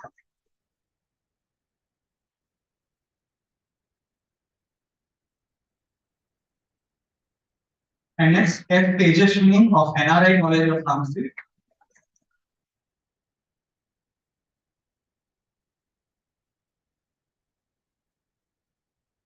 The next one, the best presentations in online mode.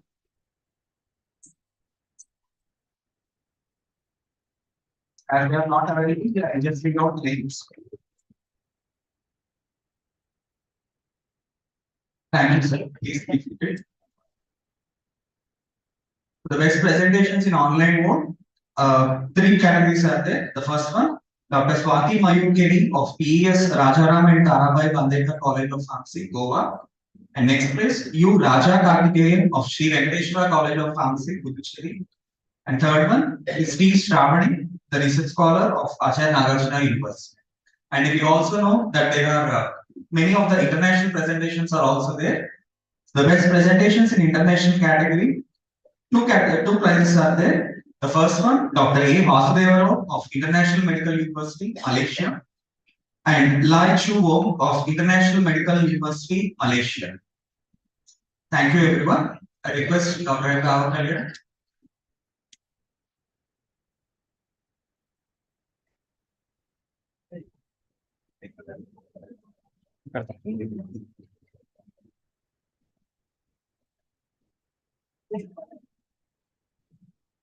And coming to the last part, which may not be significant for a lot of people, but it is very, very significant for certain people. So I am doing it with a lot of honor for that. That is vote of thanks. So I know how difficult it was, how tiring it was to carry out this event. So I don't want to miss on anybody. So I carried out the whole registration team member so that I don't miss anybody. So because I understand the difficulty in conducting an event where we have to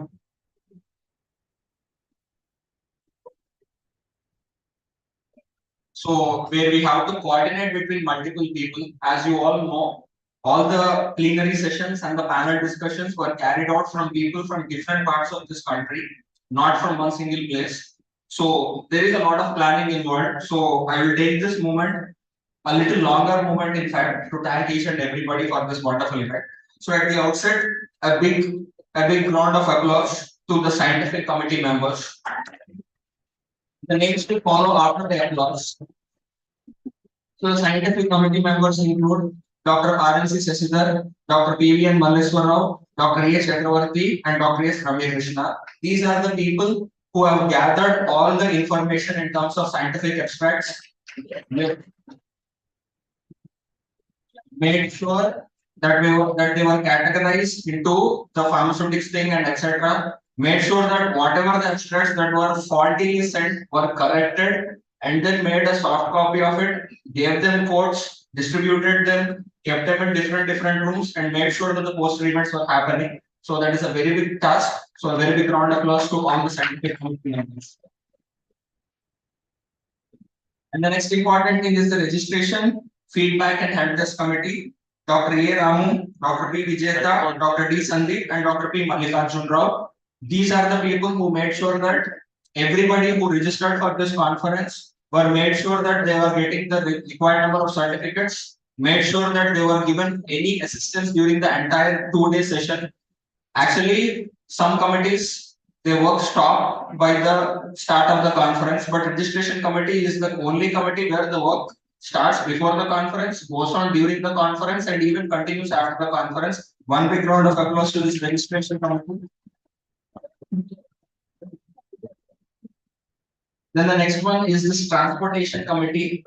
As you know, we are getting delegates from different parts of India. We have to make sure that we are receiving them, placing them, and make sure that they are being traveled to the right destination in a place where they are not at all aware of. So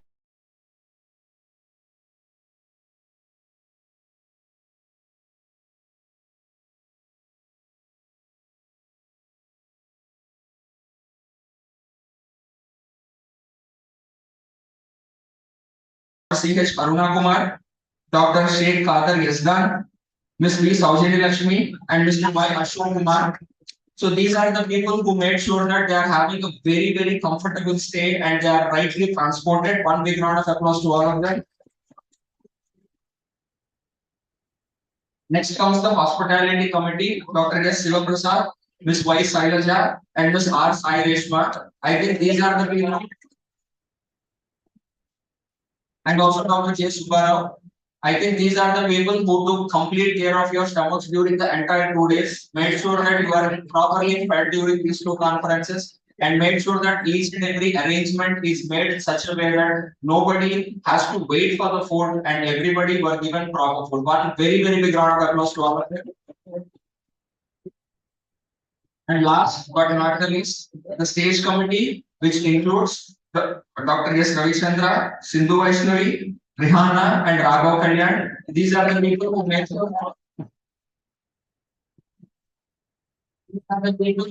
These are the people who made sure that correct things happened in the correct time. And if there is any mismanagement in time, they are the people who made sure that they were rectified accordingly and the smooth running happened. Because sometimes I think this committee is the committee which is overrated. I say this personally because people only see what is happening on the stage, who is coming and standing in front of the mic and how they are doing. So people only see that part of the face. But the real people who are working behind them are all these committees like the scientific committee, transportation committee. So I personally feel, I'm not talking about others, I personally feel that this committee is something that is overrated, but they deserve some kind of applause. So with this,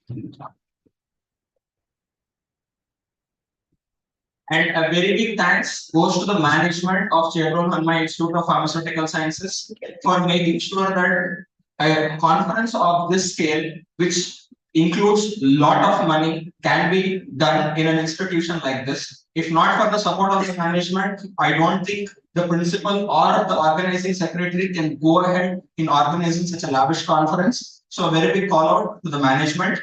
And all throughout this, we were only talking about the teaching staff, but a great deal goes to the non-teaching members who are assisting all the teaching staff during the entire days. Unfortunately, I cannot name each and every one of them, but a very, very big round of applause to all the non-teaching members of this institution. Thank you for being our right hand. Thank you for being our left hand. Thank you for being our legs. Thank you for being our body. Thank you so much for coming. So, so it is the principal who plans, it is the organizing secretary who executes, and it is the committee that takes forward. And who are the people who are actually implementing the work? Those are the volunteers, because they are the people who have to follow each and every instruction, because the organizing secretary gets instructions from only one person. The committees get instructions from two persons, but volunteers get multiple instructions from multiple committees at multiple times. And I think they require some kind of special appreciation for making sure that every instruction is taken care of.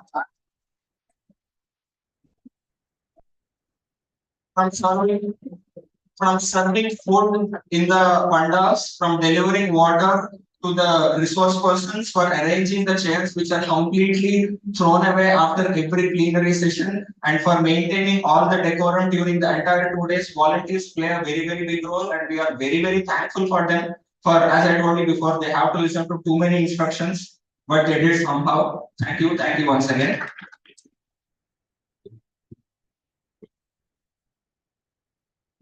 And whatever we do, the world should definitely work, because it is not that we are doing it. We are trying to make sure that you also do it along with us, because this is what the student needs. This is what the educational institutions require. And for that, we require a medium, and that medium is nothing but the press and media. I think they are there with us during the inauguration, and they are there with us today also. So thank you so much. We definitely respect you, and thank you for taking our work to the entire world. Thank you so much. And a very big thanks to anybody whom I forgot to mention. I really don't know, because it is not one single person's task. There are multiple people involved. And if I unfortunately missed out somebody, please excuse me and forgive me on that. I always believe that it is a teamwork, and only an efficient team can carry out this, because the result is secondary. As Akama Chaudhary sir said, sometimes we have to force people to sit within this conference room. Sometimes we have to force somebody to make the work going. So I think it is a teamwork. No independent or no individual person can force something onto somebody. It's a teamwork, and at the end of the day, it is the teamwork that wins. And I believe that we had a very good teamwork during these. Actually, the conference is 2 days, but if you call what is the duration of the conference, I would definitely call it more than 3 weeks. So during this entire 3 weeks, the teamwork was very good, and one very big round of applause to the teamwork. So I finished my lengthy vote of thanks, and I would like to conclude this session with our national anthem.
Everybody else can disperse. I request all the members of the scientific committees, all the members of different committees, and the student volunteers to stay back for a small photo session. Everybody else can disperse.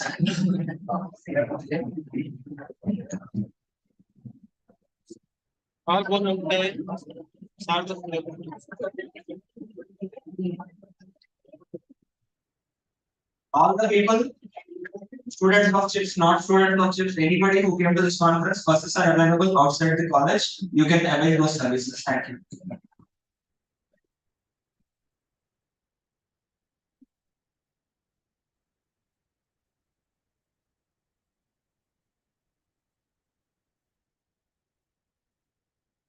No more approval.